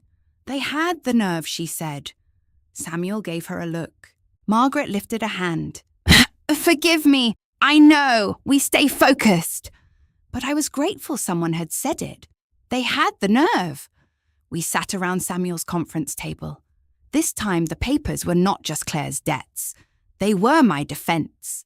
Samuel opened a fresh file. Let's separate their claims, he said. First, impaired judgment. We respond with the medical evaluation and your long history of independent financial management, Margaret added, and the fact that Hailey's assets remain strong despite the transfers. Her portfolio estate structured tax filings, charitable giving insurance and property management are all orderly. Samuel nodded. Second, financial volatility. We show the only unusual outflows were to or for the benefit of Claire and Grant. I stared at him. That will expose everything. Yes. The room seemed to still around that word. Expose. For 9 years, I had organized my life around preventing that very thing. I had hidden Claire's debts from relatives, friends, even sometimes from Margaret as much as I could. I had protected Emma from embarrassment. I had protected Richard's name. I had protected Claire's image so thoroughly that it now stood in court, holding a knife. Samuel leaned forward. Hailey, once we respond fully, the financial history becomes part of the dispute. There are ways to request confidentiality on certain records, but Claire's story depends on people not knowing the money flow. To defeat it, we have to show the money flow. Margaret watched me with compassion. I thought of Claire as a little girl again, standing in our kitchen with flour on her nose, asking if we could make extra cookies for Daddy. I thought of her on her wedding day, beautiful and nervous, gripping my hand before walking down the aisle. I thought of every time she had said, "Please don't tell anyone, Mum." Then I thought of the petition. Impaired judgment, emotional instability, resentful of Claire's success. I inhaled slowly. "Show it," I said. Samuel held my gaze. All of it. All of it.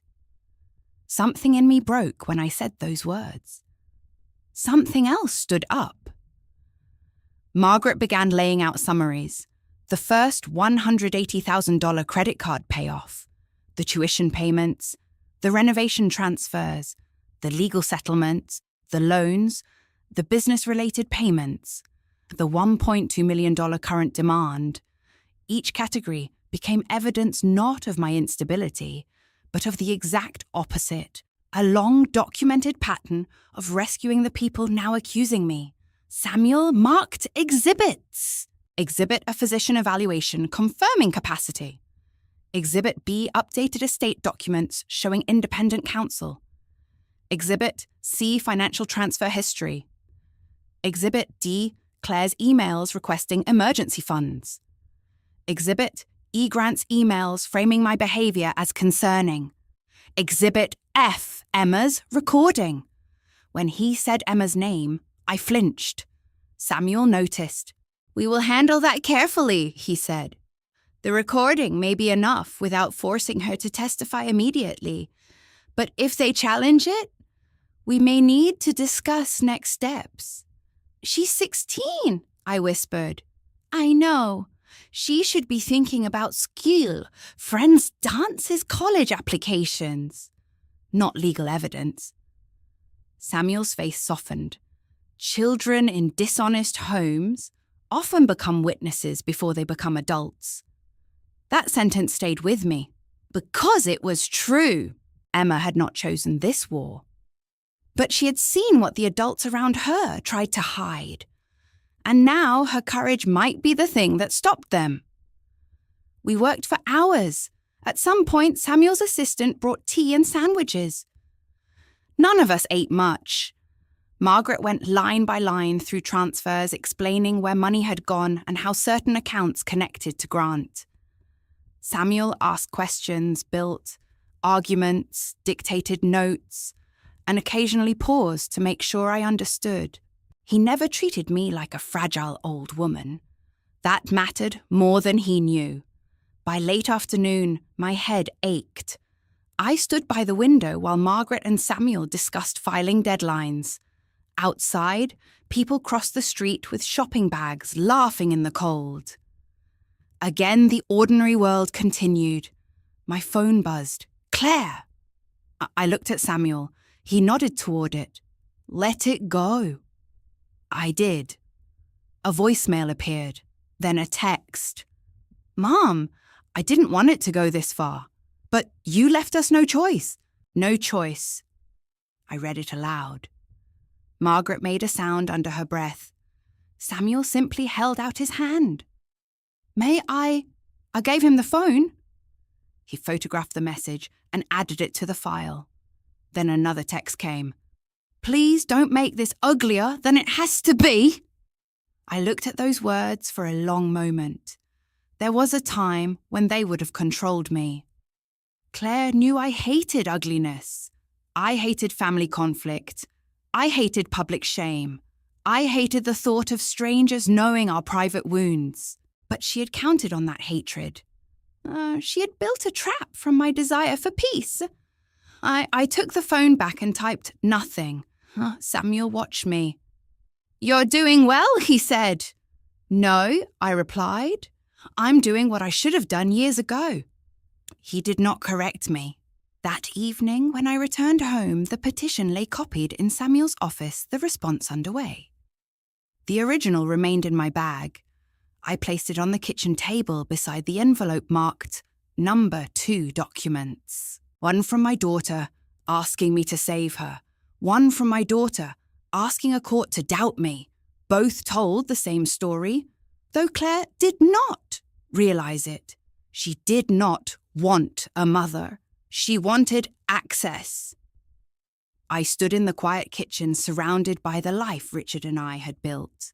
And for the first time, I did not ask myself how to protect Claire from the truth. I asked myself how to survive telling it. The courthouse did not look like a place where families were supposed to break.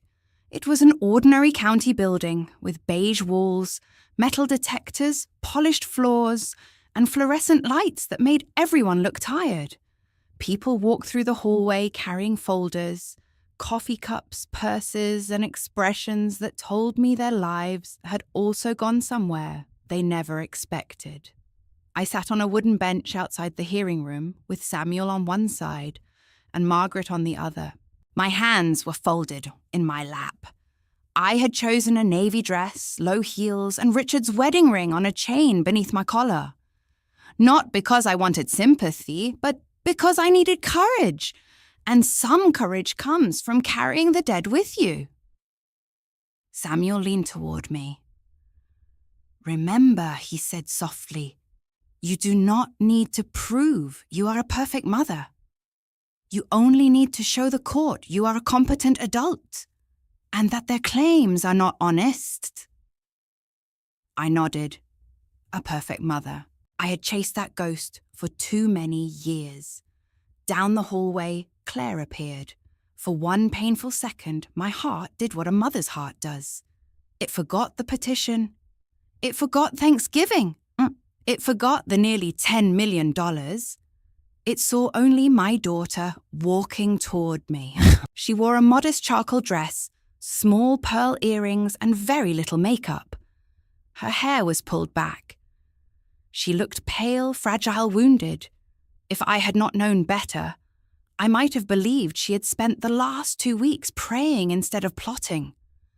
Grant walked beside her in a dark suit. He looked calm, too calm. His hand rested lightly on Claire's back, guiding her forward like a devoted husband supporting a devastated wife. When his eyes met mine, he gave me a small nod. Polite, controlled, almost sorrowful. That nod told me everything. He still thought he was going to win. Claire did not come over to me. She stopped near the opposite wall with her attorney, a sharp-looking woman named Denise Fairchild, who carried herself like she had never lost an argument she respected. Denise glanced at me once, then turned back to Claire and spoke quietly. Claire dabbed at the corner of her eye with a tissue. Margaret saw me watching. Performance, she whispered. I looked down at my hands. Yes, I said, but I taught her the stage. When the doors opened, we entered the hearing room. It was smaller than I expected. No jury, no dramatic wooden witness box like on television. Just a judge seated above us, 2 tables, a court clerk, a recording system, and rows of benches. Still, when I stepped inside, I felt as though the room had swallowed all the air. Judge Ellen Rosenthal presided. She looked to be in her 60s with silver-streaked hair, reading glasses, and the kind of face that revealed nothing before it needed to. She reviewed the file while everyone settled.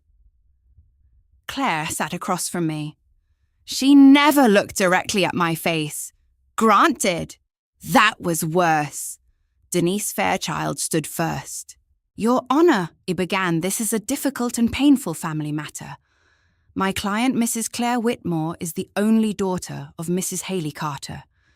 She brings this petition reluctantly out of concern for her mother's well-being and financial safety. Reluctantly. The words slid across the room like oil. Denise spoke smoothly.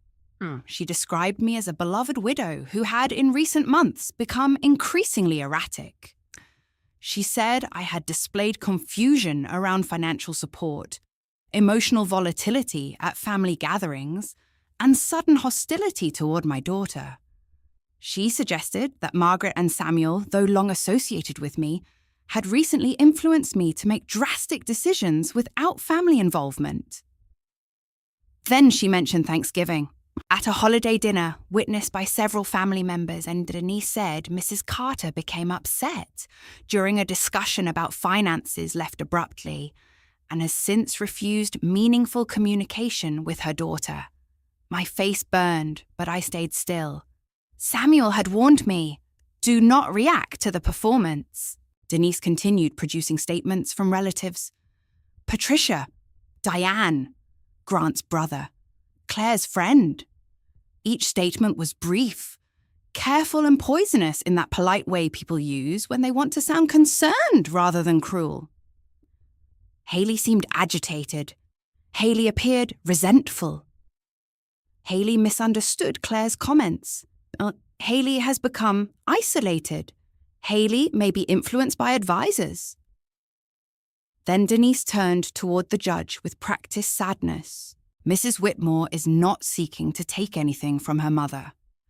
She is asking the court to ensure that Mrs. Carter's significant estate is not mismanaged due to emotional decline, outside influence, or confusion. Not seeking to take anything. I felt Margaret shift beside me. Samuel placed one hand lightly on my arm beneath the table. A reminder. Stay still. When Denise sat, Judge Rosenthal turned to Samuel. Mr. Bennett! Samuel stood slowly. He did not begin with outrage. He did not call Claire a liar. He did not thunder or accuse. Samuel was too wise for theatrics. Your Honor, he said what has been presented as a concerned daughter's intervention is in fact an attempt to gain leverage over a competent woman who has decided to stop funding the petitioner's debts. The room changed. Not loudly, but I felt it. Denise's pen paused. Claire's head lifted. Grant's jaw tightened. Samuel continued. Mrs. Carter is not financially dependent on Mrs. Whitmore. The evidence will show the reverse. For nearly a decade, Mrs. Carter has paid extraordinary sums to cover credit card balances, private loans, household expenses, legal fees, luxury spending, and business-related obligations connected to Mrs. Whitmore and her husband. Judge Rosenthal looked down at the file, then back up. What amount are we discussing? Oliel turned a page. $9,786,412, excluding the most recent request of approximately $1.2 million. Silence. It was not the silence of politeness. It was the silence of a room recalibrating. Claire's face went white. Grant leaned toward Denise and whispered something. The judge's expression barely changed, but she removed her glasses and set them on the bench. Proceed, she said. Samuel called Margaret first. She was sworn in and took her seat, with the calm of a woman who trusted numbers more than noise.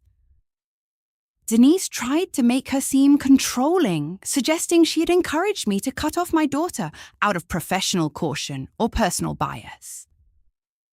Margaret answered evenly, My role is to protect Mrs. Carter's financial interests and follow her lawful instructions. My concern began when repeated emergency payments to Mrs. Whitmore and Mr. Whitmore escalated in size and frequency. Samuel guided her through the records. The first credit card payoff, $180,000. Tuition and education-related expenses, nearly $1 million. Home renovations, over $1.6 million. Legal settlements and professional fees, over $600,000. Transfers connected to Grant's business activities, more than $3.2 million. Additional personal debt luxury expenses and private loan payments. Each category was entered into the record. Each number landed like a stone. I did not look at Claire at first. I watched Judge Rosenthal. She read, she listened, she took notes. Her face remained composed, but her questions grew sharper. Were these payments initiated by Mrs. Carter? Margaret answered. They were generally made after urgent requests from Mrs. Whitmore with Mrs. Carter's authorization. Were they loans? Some were initially discussed as temporary assistance. Formal repayment agreements were rarely executed because Mrs. Carter wished to avoid embarrassing her daughter. That sentence hurt because it was generous and damning. Samuel then presented emails. Claire's words appeared on the screen. Mom, I don't know what I'll do if you can't help. Please don't tell Grant everything yet. I swear this is the last time. You're the only person I can trust. I heard a sound from across the room. Claire had lowered her head. Grant stared straight ahead. Then Samuel presented the email from 3 days before Thanksgiving, the one tied to the $1.2 million request. He showed the demand letter's credit balances and Claire's forwarded message begging me not to panic. Judge Rosenthal looked toward Claire's table. Mrs. Whitmore, this request occurred before the Thanksgiving dinner described in your petition. Claire's attorney rose quickly. Your Honor, my client can address context if needed. The judge's voice cooled. That was a yes or no question. Claire looked trapped. Yet she whispered. Samuel did not smile. He simply moved on. That restraint made the truth feel even heavier. Then came Grant. Samuel introduced business filings, transfer records, addresses, overlapping entities, and payments that had passed from my accounts into companies connected to Grant's ventures. Grant's attorney objected several times. Some objections were sustained, some overruled.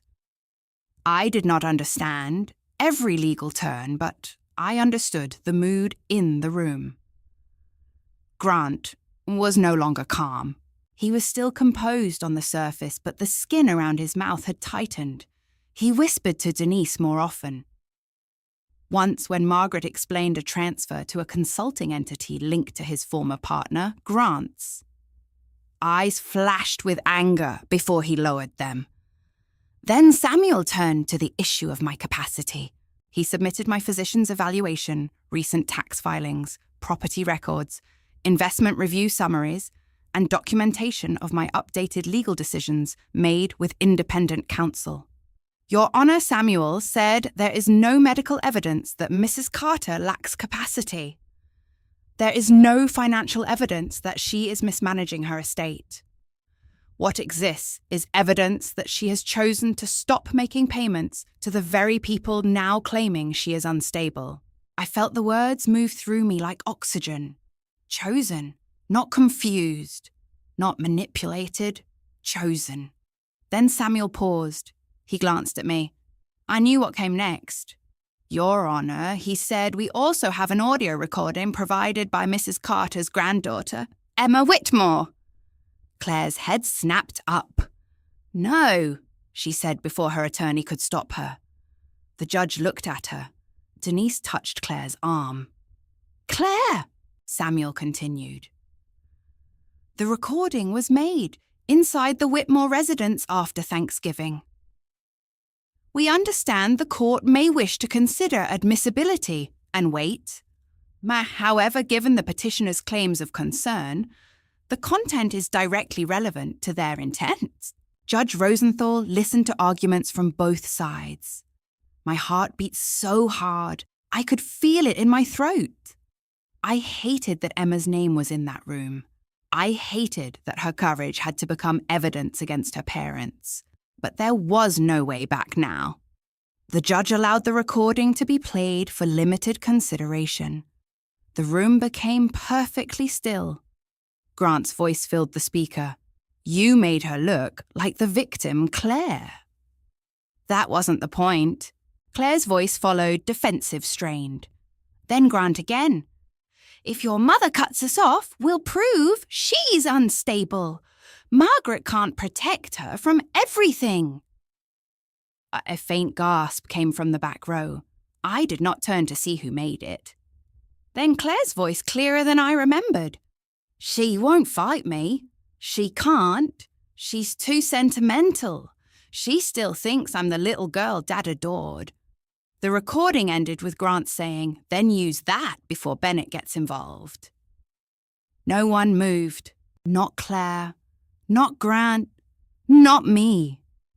The silence after that recording was unlike any silence I had ever known. It was not empty. It was full of every check I had written, every secret I had carried, every Thanksgiving smile, every lie Claire had told, with my love in her mouth. Judge Rosenthal looked at Claire for a long moment, then at Grant, then at me. Mrs. Carter, she said, do you wish to speak? Samuel leaned towards me. Only if you want to. I stood. My knees trembled, but my voice did not. Your Honor, I said I loved my daughter enough to help her when she said she was drowning, but I never agreed to disappear, so she could keep pretending she was standing on solid ground. Claire began to cry. This time, I did not look away. I am not confused. I continued. I am heartbroken. Those are not the same thing. The judge held my gaze for a second. Then she nodded. Thank you, Mrs. Carter. I sat down. For the first time since Thanksgiving, I did not feel small. I felt seen. Not by the relatives who believed gossip. Not by strangers online. Not even by Claire. But by the truth itself finally standing in a room where it could not be laughed off, softened or buried under candlelight. And across the aisle, my daughter stared at the table as if the beautiful life she had built from my silence had finally begun collapsing around her. Claire did not break all at once. It happened in pieces. First, her shoulders dropped. Then her hand loosened around the tissue she had been twisting in her lap. Then the careful expression she had worn into the courtroom, the wounded daughter, the frightened child, the woman only trying to protect her mother, began to crumble. I had seen Claire cry many times in my life. I knew her tears the way a mother knows weather. There were childhood tears, sudden and hot. Teenage tears, angry and theatrical. Young mother tears, exhausted and scared. Then there were the tears she had learned to use as keys. The ones that opened my guilt, my checkbook, my silence. But the tears that came after Emma's recording were different. They looked less like sorrow and more like exposure. Judge Rosenthal leaned back in her chair and looked at Claire over the top of her glasses. "Mrs. Whitmore," she said, "I want a direct answer. Did your mother ask you for money at Thanksgiving dinner?" Claire's attorney stood quickly. "Your Honor, my client!" The judge raised one hand. "Counsel, she may answer." Claire swallowed. Her lips trembled. For several seconds she seemed to search the room for a version of the truth that might still save her. There was none. No, she whispered. The word was barely audible. Judge Rosenthal's voice remained calm. "Please speak, clearly." Claire closed her eyes. "No, she did not ask me for money." The room seemed to exhale. I sat very still. I had imagined that moment so many times since Thanksgiving. I thought hearing her admit it would feel like relief. Instead, it felt like standing beside a grave and seeing the coffin lowered. Something had been confirmed, yes, but confirmation did not restore what had died. Samuel stood. "Mrs. Whitmore, had you contacted Mrs. Carter 3 days before Thanksgiving regarding approximately $1.2 million in debt exposure?" Claire looked toward Grant. He did not look back at her. "Yes," she said.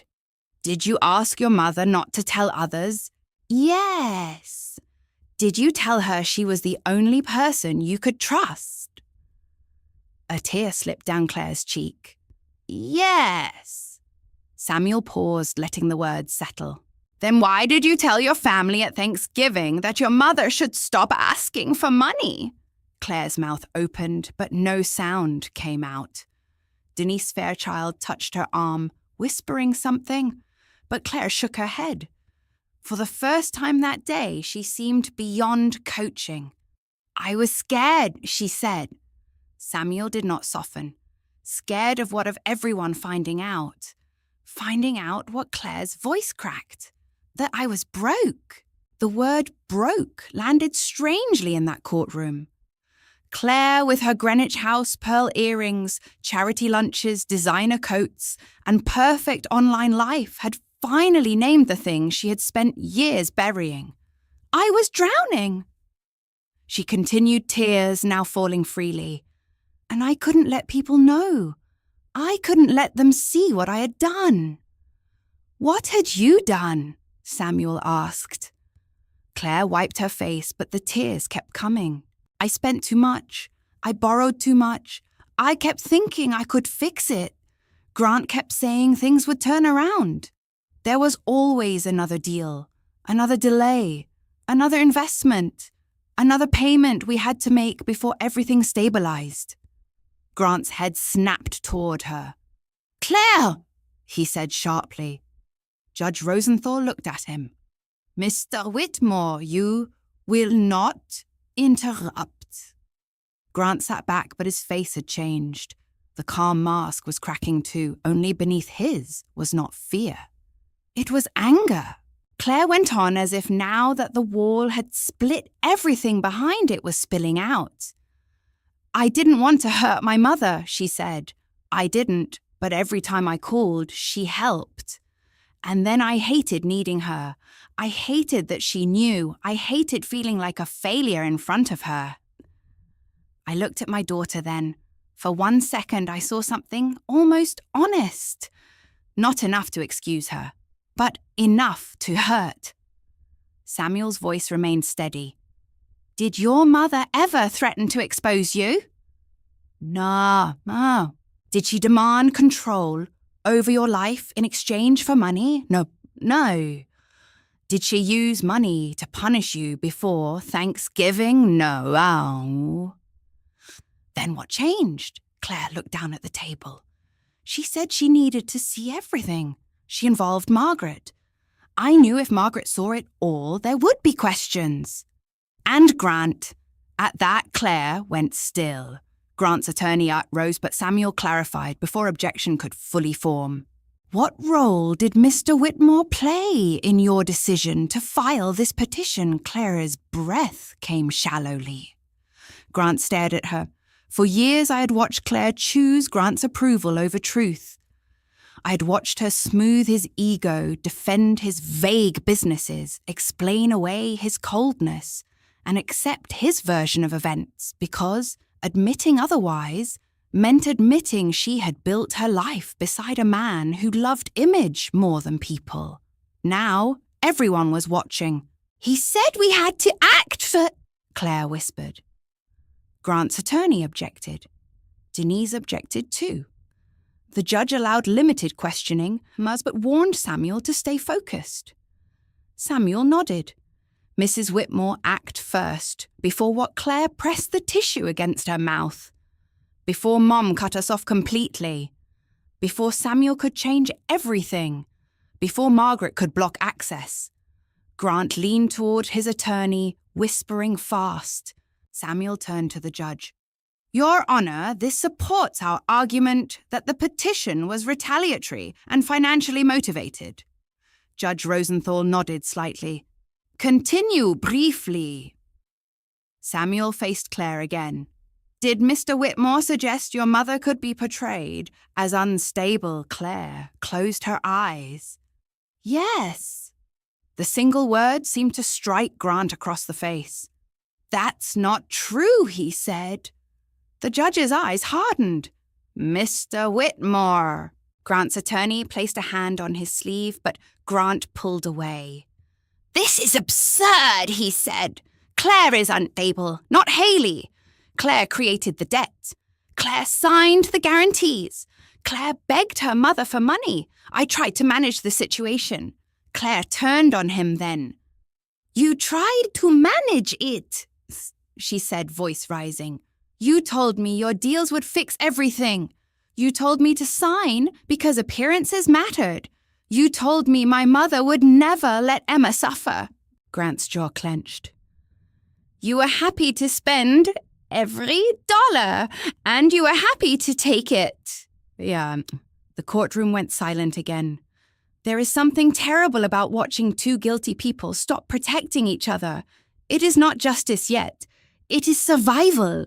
Each one reaches for the other and tries to pull them under first. Samuel introduced more documents after that. Not dramatically, not cruelly, just carefully. Transfer trails, business filings, consulting entities, addresses tied to Grant's associates, payments that had passed through Claire's emergency requests and landed near Grant's ventures. Grant denied direct wrongdoing. Of course he did. He said Claire misunderstood business obligations. He said I had voluntarily helped. He said Margaret was exaggerating connections. He said Samuel was turning family conflict into a legal attack. He said many things.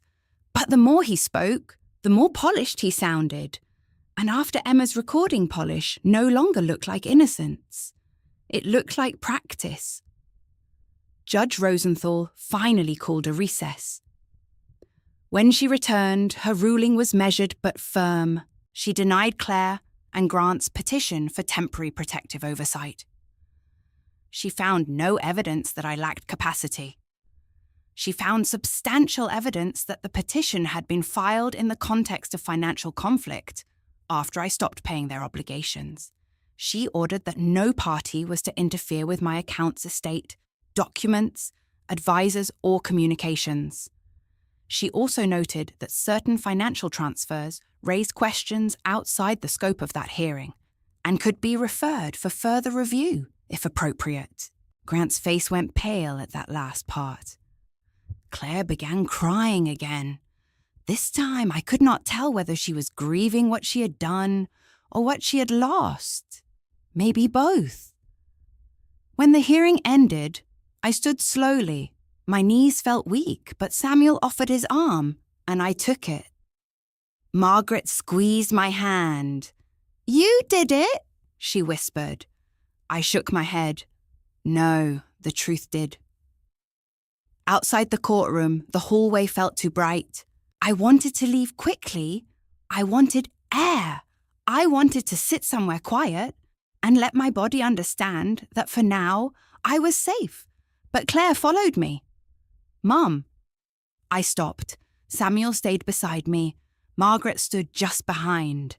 Claire's makeup had streaked beneath her eyes. She looked younger than she had in years and older than I had ever seen her. "Mom, please," she said. I turned. She stepped toward me as if to hug me. I stepped back. The movement hurt us both. Her face collapsed. "I'm still your daughter." The words went straight into the oldest part of my heart. "Yes," I said quietly. "You are." "Then how can you look at me like this?" I took a breath, slow and painful. "Because being my daughter does not give you the right to destroy me." She flinched.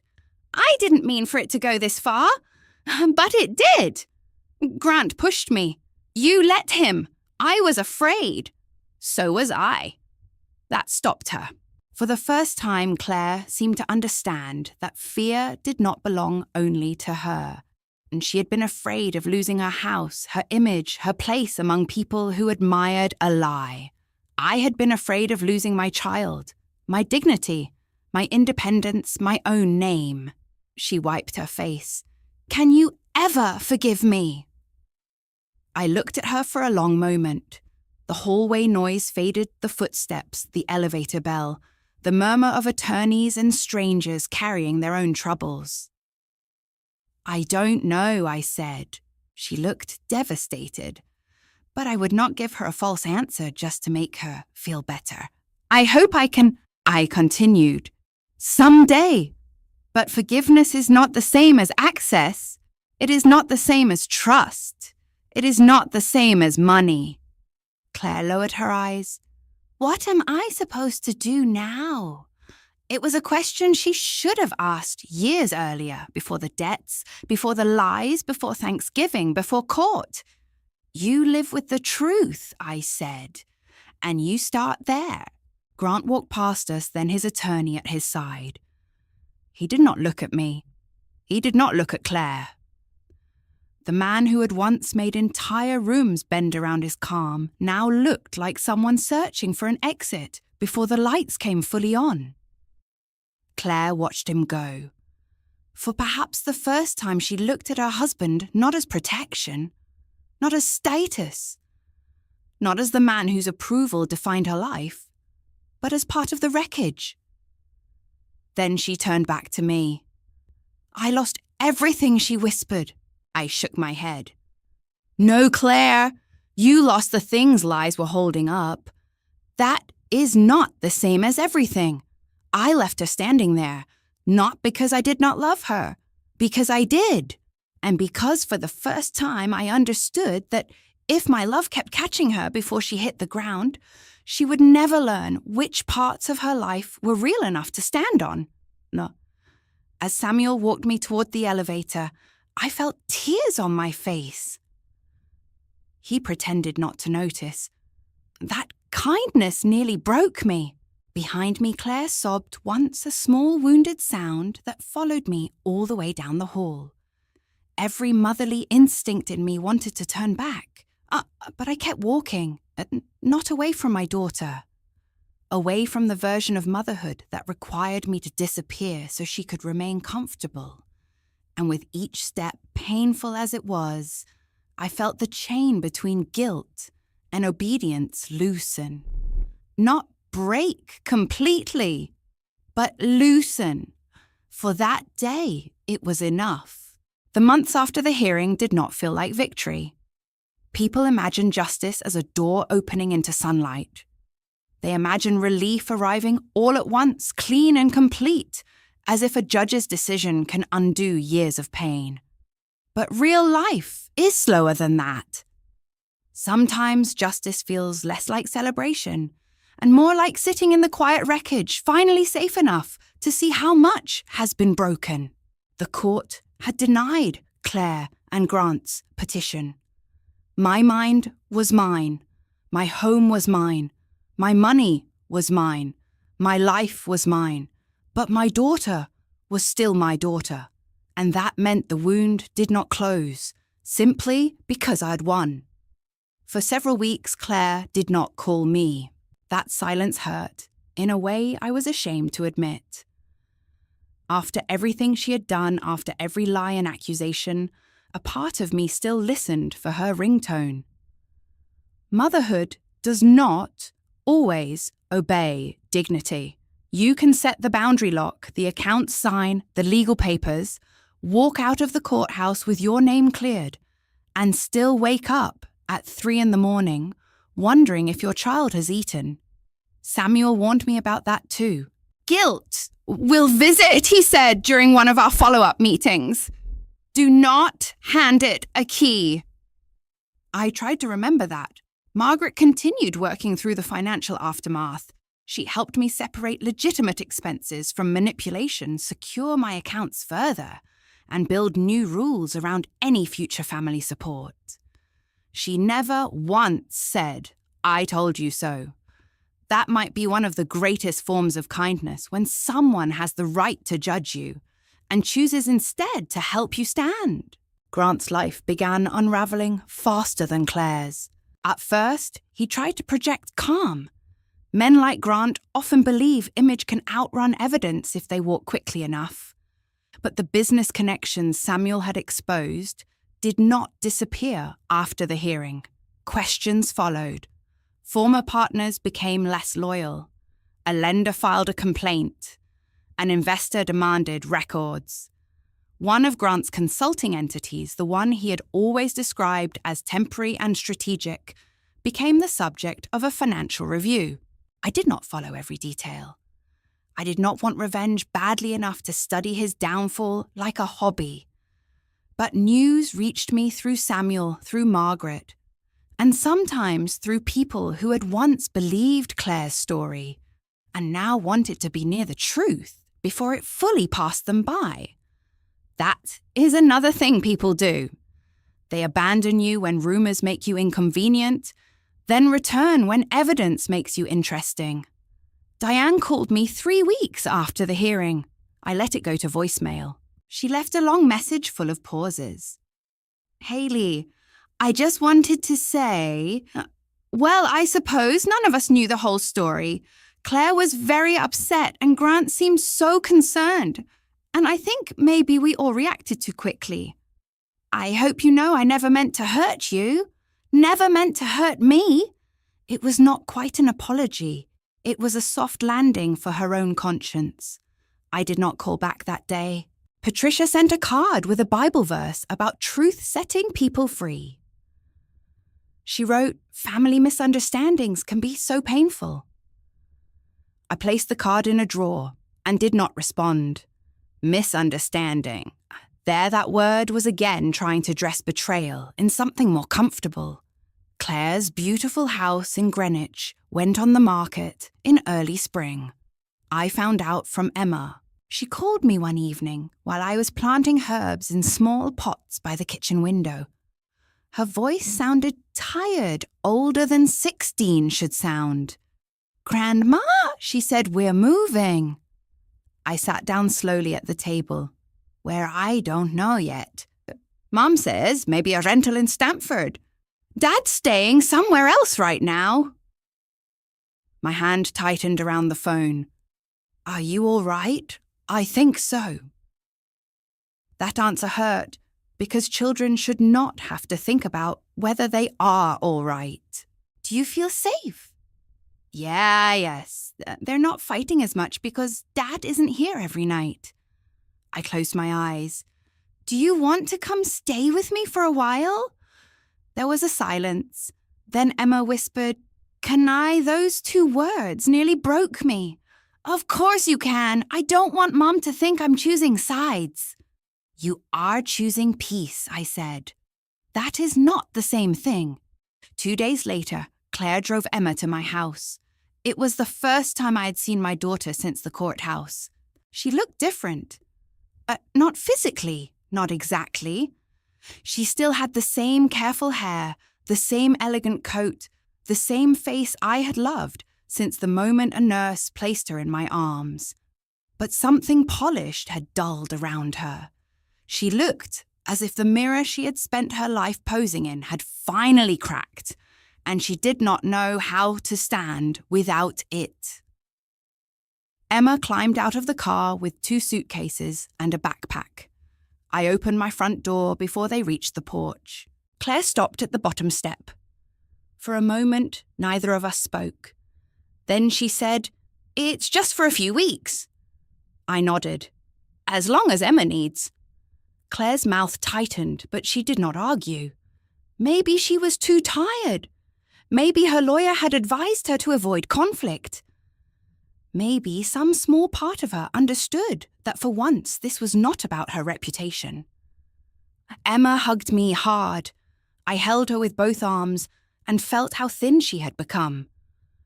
Over her shoulder, I looked at Claire. "Would you like to come in?" I asked. The invitation surprised both of us. Claire's eyes filled, but she shook her head. "Not today." All right. She looked at Emma. "Call me tonight." "I will," Emma said. Then Claire turned and walked back to the car. I watched her drive away, and my heart did that painful, impossible thing again, aching for the woman who hurt me. Emma stayed with me through the summer. At first, she apologized for everything. She apologized for leaving dishes in the sink, for using the washing machine, for crying at odd times, for not wanting to talk, for talking too much. I told her gently, again and again, "You are not a burden here." It took weeks for her to believe me. We built small routines. Pancakes on Saturday mornings, walks after dinner, old movies when it rained. She helped me in the garden and discovered she liked growing tomatoes more than she expected. Sometimes she sat at the kitchen table doing homework while I made soup. Sometimes we said very little. That was all right. Quiet when it is safe can heal what loud houses damage. I never asked her to choose between me and Claire. That mattered. I did not speak badly of her mother, though there were nights when anger sat hot in my throat. When Emma asked questions, I answered honestly but carefully.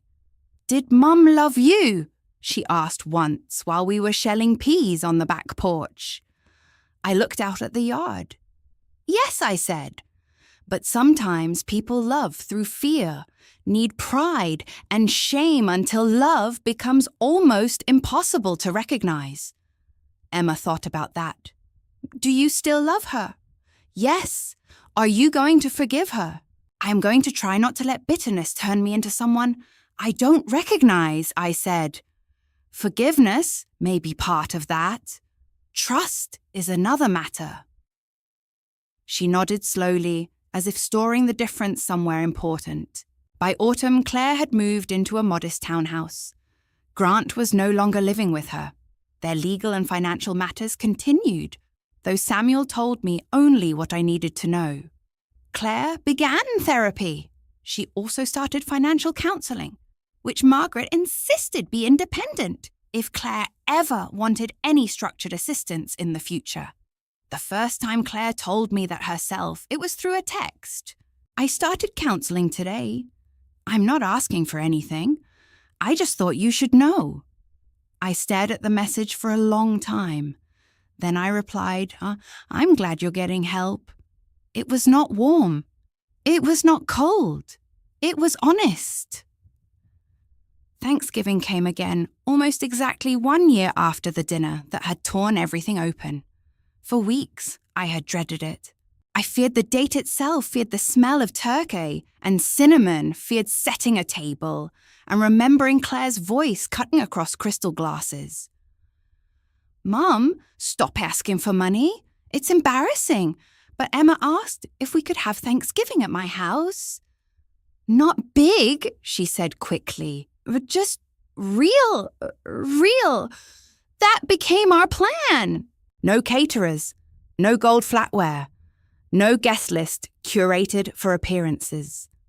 I invited Margaret Samuel's wife, 2 neighbours, who had been kind without asking questions, and a widow from church named Ruth, who had quietly sat beside me after service when others were whispering. Emma helped me cook. We made turkey mashed potatoes, green beans, cranberry sauce, and yes, pecan pie. The same recipe. My mother's recipe, the recipe Claire had once loved and later learned to dismiss. As I rolled out the pie crust, Emma stood beside me, stealing pecans from the bowl. I looked at her and laughed. What? She asked. Your mother used to do that. Emma smiled a little sadly. Was she like me? She was herself, I said. And she was wonderful in many ways. Emma looked surprised by that. I meant it. Telling the truth about someone's harm does not require erasing every good thing they ever were. If I erased all of Claire, I would erase parts of my own heart too. I was not willing to do that. Before dinner, the doorbell rang. For half a second, my body remembered. Then Emma opened the door, and Samuel stepped in, holding flowers, followed by Margaret with a casserole dish. The house filled with warm voices, not performance, not sharp laughter hiding judgment. Real voices, the kind that leave room for silence. At the table, Samuel said, "Grace." He thanked God for food, for shelter, for courage, for truth, and for the families we are born into and the families that help carry us when the first ones fail us. I cried quietly. No one looked away. No one made me feel dramatic. After dinner, while Emma and Ruth cleared plates, my phone buzzed. A message from Claire. "Happy Thanksgiving, Mom. I know I don't deserve a place at your table right now. I just wanted to say I'm grateful you're safe. And I'm grateful Emma's with you. I'm sorry for last year. I read it twice." My chest hurt. Emma came back into the dining room and saw my face. "Mom?" she asked softly. I handed her the phone. She read the message and looked at me. "What are you going to say?"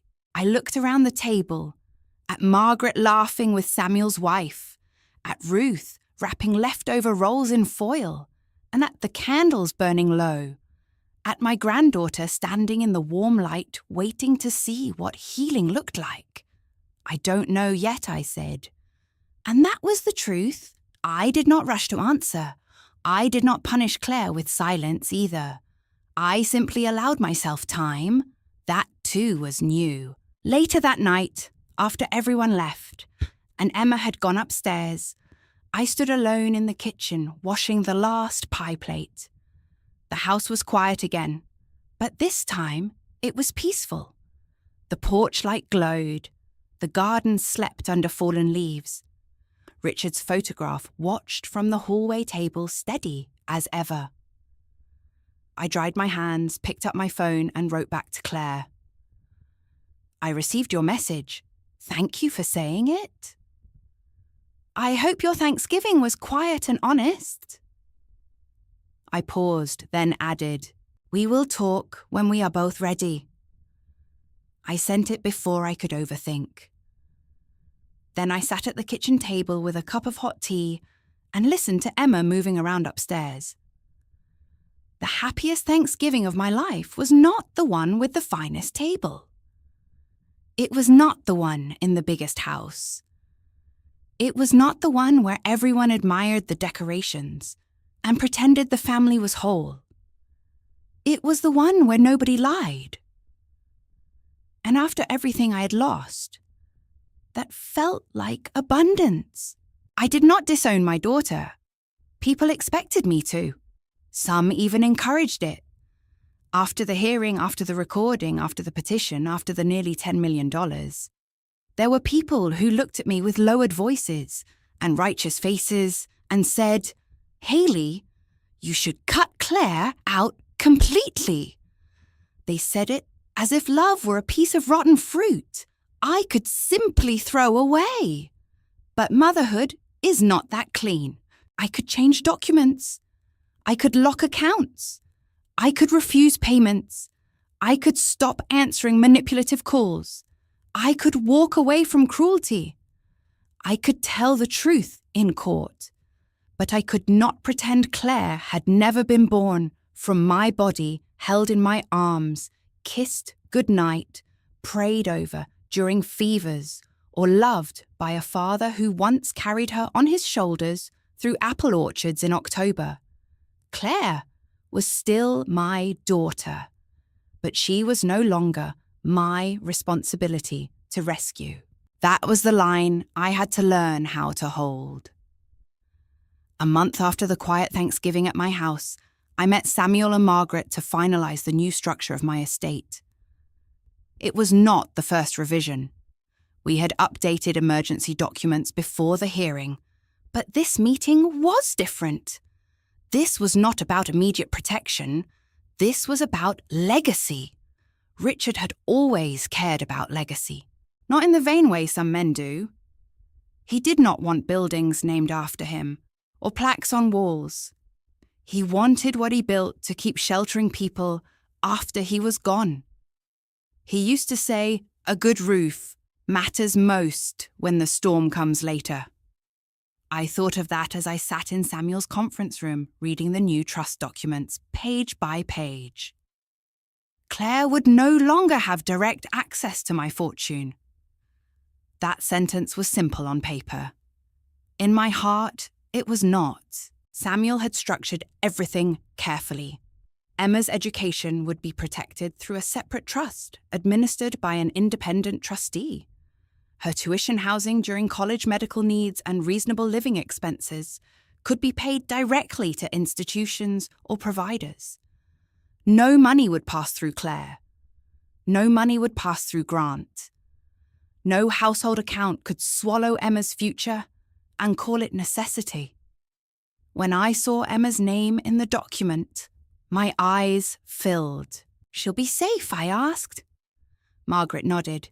"As safe as we can make it, and she won't feel bought." Samuel looked at me kindly. "That depends on how you talk to her, but the structure is not about control. It is about protection. Protection. For years, Grant had used that word like a net. Now we were using it like a roof. Claire's portion was more complicated.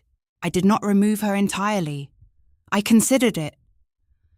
In my angriest moments, I imagined leaving her $1 and the truth. But anger, however justified, was not the place from which I wanted to write my final wishes. So Samuel created a conditional trust. Claire would receive no direct distributions unless she met clear requirements over time. She had to remain in long-term therapy. She had to complete financial counseling with an accredited professional. She had to provide documentation that she was not accumulating dangerous consumer debt. She could not use Grant or any entity connected to him in relation to any trust funds. Any support would be paid directly for approved needs, never handed to her as a blank check. And the trustee had full discretion to deny requests that appeared manipulative, dishonest, or harmful. When Samuel read that part aloud, I looked down at my hands. Harmful. It was still painful to attach that word to my daughter, but truth does not become less true because it hurts to say. "Are you sure?" Samuel asked. I looked at him, then at Margaret. Yes, I said. The last gift I gave Claire without conditions nearly destroyed us both. Margaret's eyes softened. What do you want this gift to do? She asked. I understood the question beneath the question. Not how much, not when, not what percentage. What do you want it to do? I thought of Claire's letter after Thanksgiving, the one message that had not asked for money. I thought of her therapy appointment, her smaller townhouse, her cracked image, her silence, when she did not know how to speak without performing. I did not know whether she would truly change. I did not know whether remorse would become accountability or simply another costume. But I knew what I wanted. I wanted to make lying useless, I said. I wanted to make honesty the only door left. Samuel wrote that down. Then came Richard. For months an idea had been forming inside me small, at first, then stronger. It began with letters.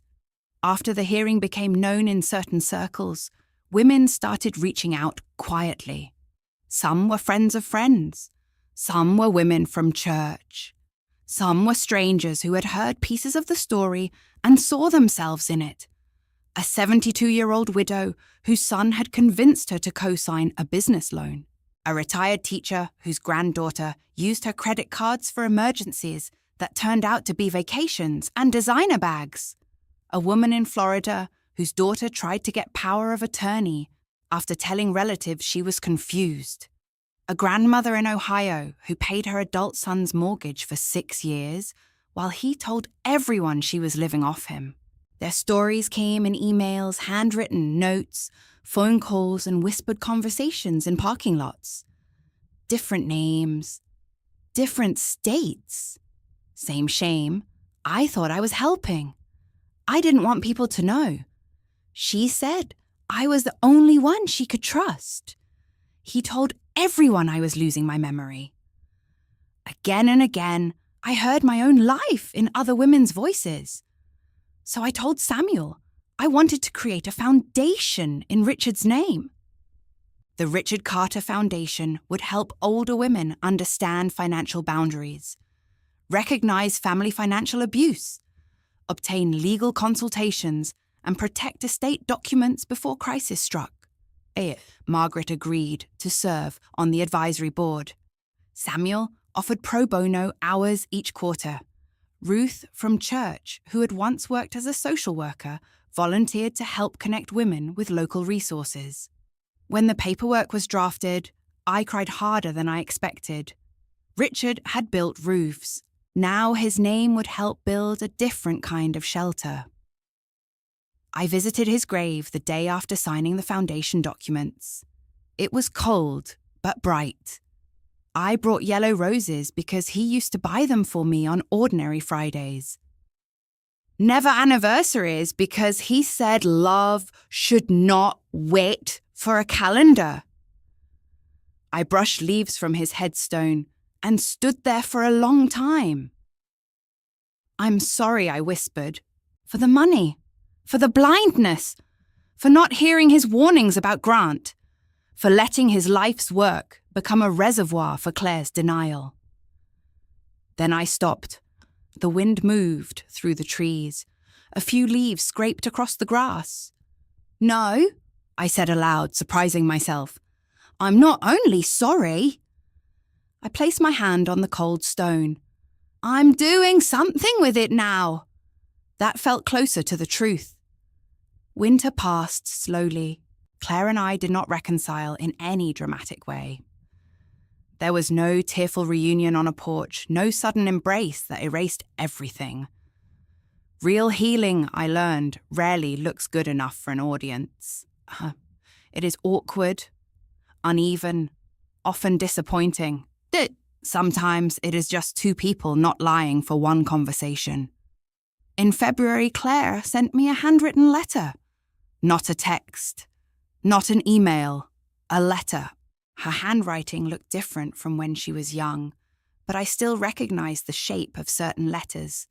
The same looping C, the same careful slant. I sat at my kitchen table for almost 10 minutes before opening it. Dear Mum, I have written this letter 5 times and thrown it away because every version sounded like I was trying to make you forgive me faster. So I will just tell the truth.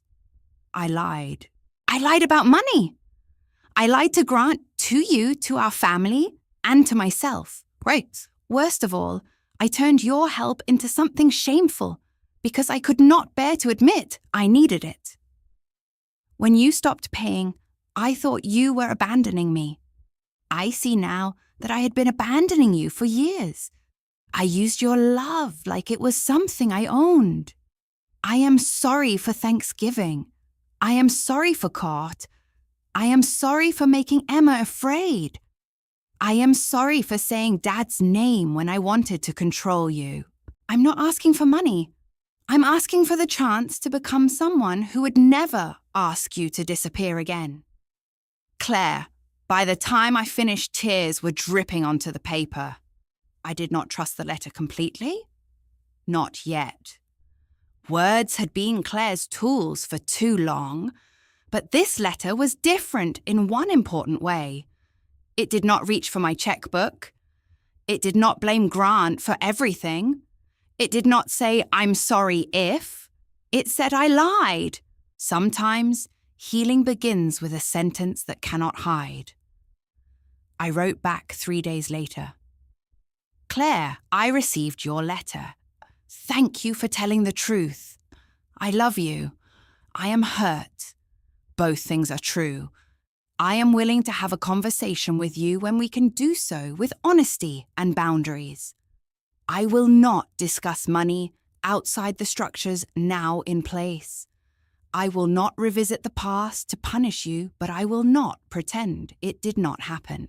If you continue doing the hard work, I hope there is a future where we know each other honestly. Mum, I mailed it before fear could edit it into something softer. Weeks later, Claire and I met for coffee in a quiet town halfway between our homes. She arrived early. So did I. We both laughed nervously when we realized it. Not a happy laugh exactly, but a human one. She looked tired. She also looked real. No pearls. No perfect performance. No elegant armor. Just my daughter in a grey sweater, holding a paper cup with both hands. I don't know how to do this, she said. Neither do I. That was where we began. Not with forgiveness, not with trust, with truth. As I tell this now, I cannot promise that Claire and I became what we once were. In some ways, we never could. Innocence once broken does not return in the same shape. But something else can grow if both people stop pretending. Emma is preparing for college now. She still spends weekends with me sometimes. We bake pecan pie together, and she always steals pecans from the bowl.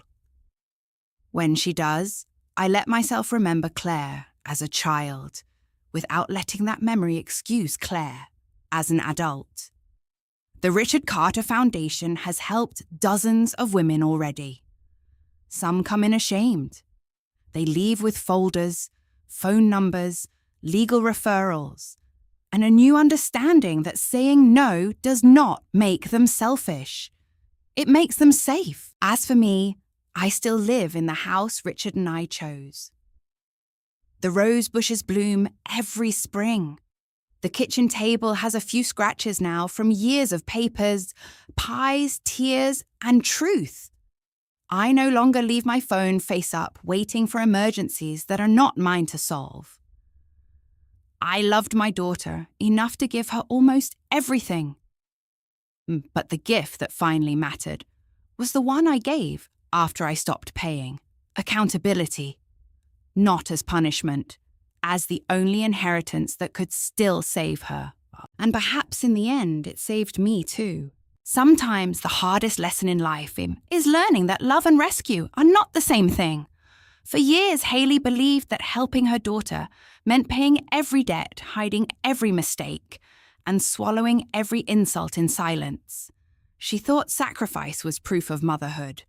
But slowly, painfully, she discovered that love without boundaries can become a prison not only for the person giving, but also for the person receiving. A mother's heart is powerful, but it was never meant to be used as a bank account, a shield for lies, or a place where grown children can escape consequences forever. True love does not require us to disappear. It does not ask us to surrender our dignity so someone else can keep pretending. Real love tells the truth, even when the truth shakes the family table. Real love says, I care about you, but I will not help you destroy me. Hailey's story reminds us that forgiveness does not always mean giving someone access again. Healing does not mean pretending nothing happened. And saying no does not make a mother cruel, selfish, or cold. Sometimes no is the most loving word left, because it creates the space where accountability can finally begin. For anyone who has ever been guilted, used or shamed by someone they love, remember this: your peace matters too. Your years of sacrifice matter. Your dignity matters. You are allowed to protect what you built. You are allowed to step away from manipulation. And you are allowed to love someone from a distance until they learn how to come closer with honesty. If this story touched your heart, please share your thoughts in the comments. Have you ever had to choose between helping someone you love and protecting yourself? I would truly love to hear your perspective. Also, let us know where you're watching from and what time it is there. It always reminds us that someone somewhere may be feeling the same thing tonight. And if you enjoy emotional family drama stories with betrayal, justice, healing, and powerful life lessons, please subscribe to the channel. Your support helps bring more stories like this to life.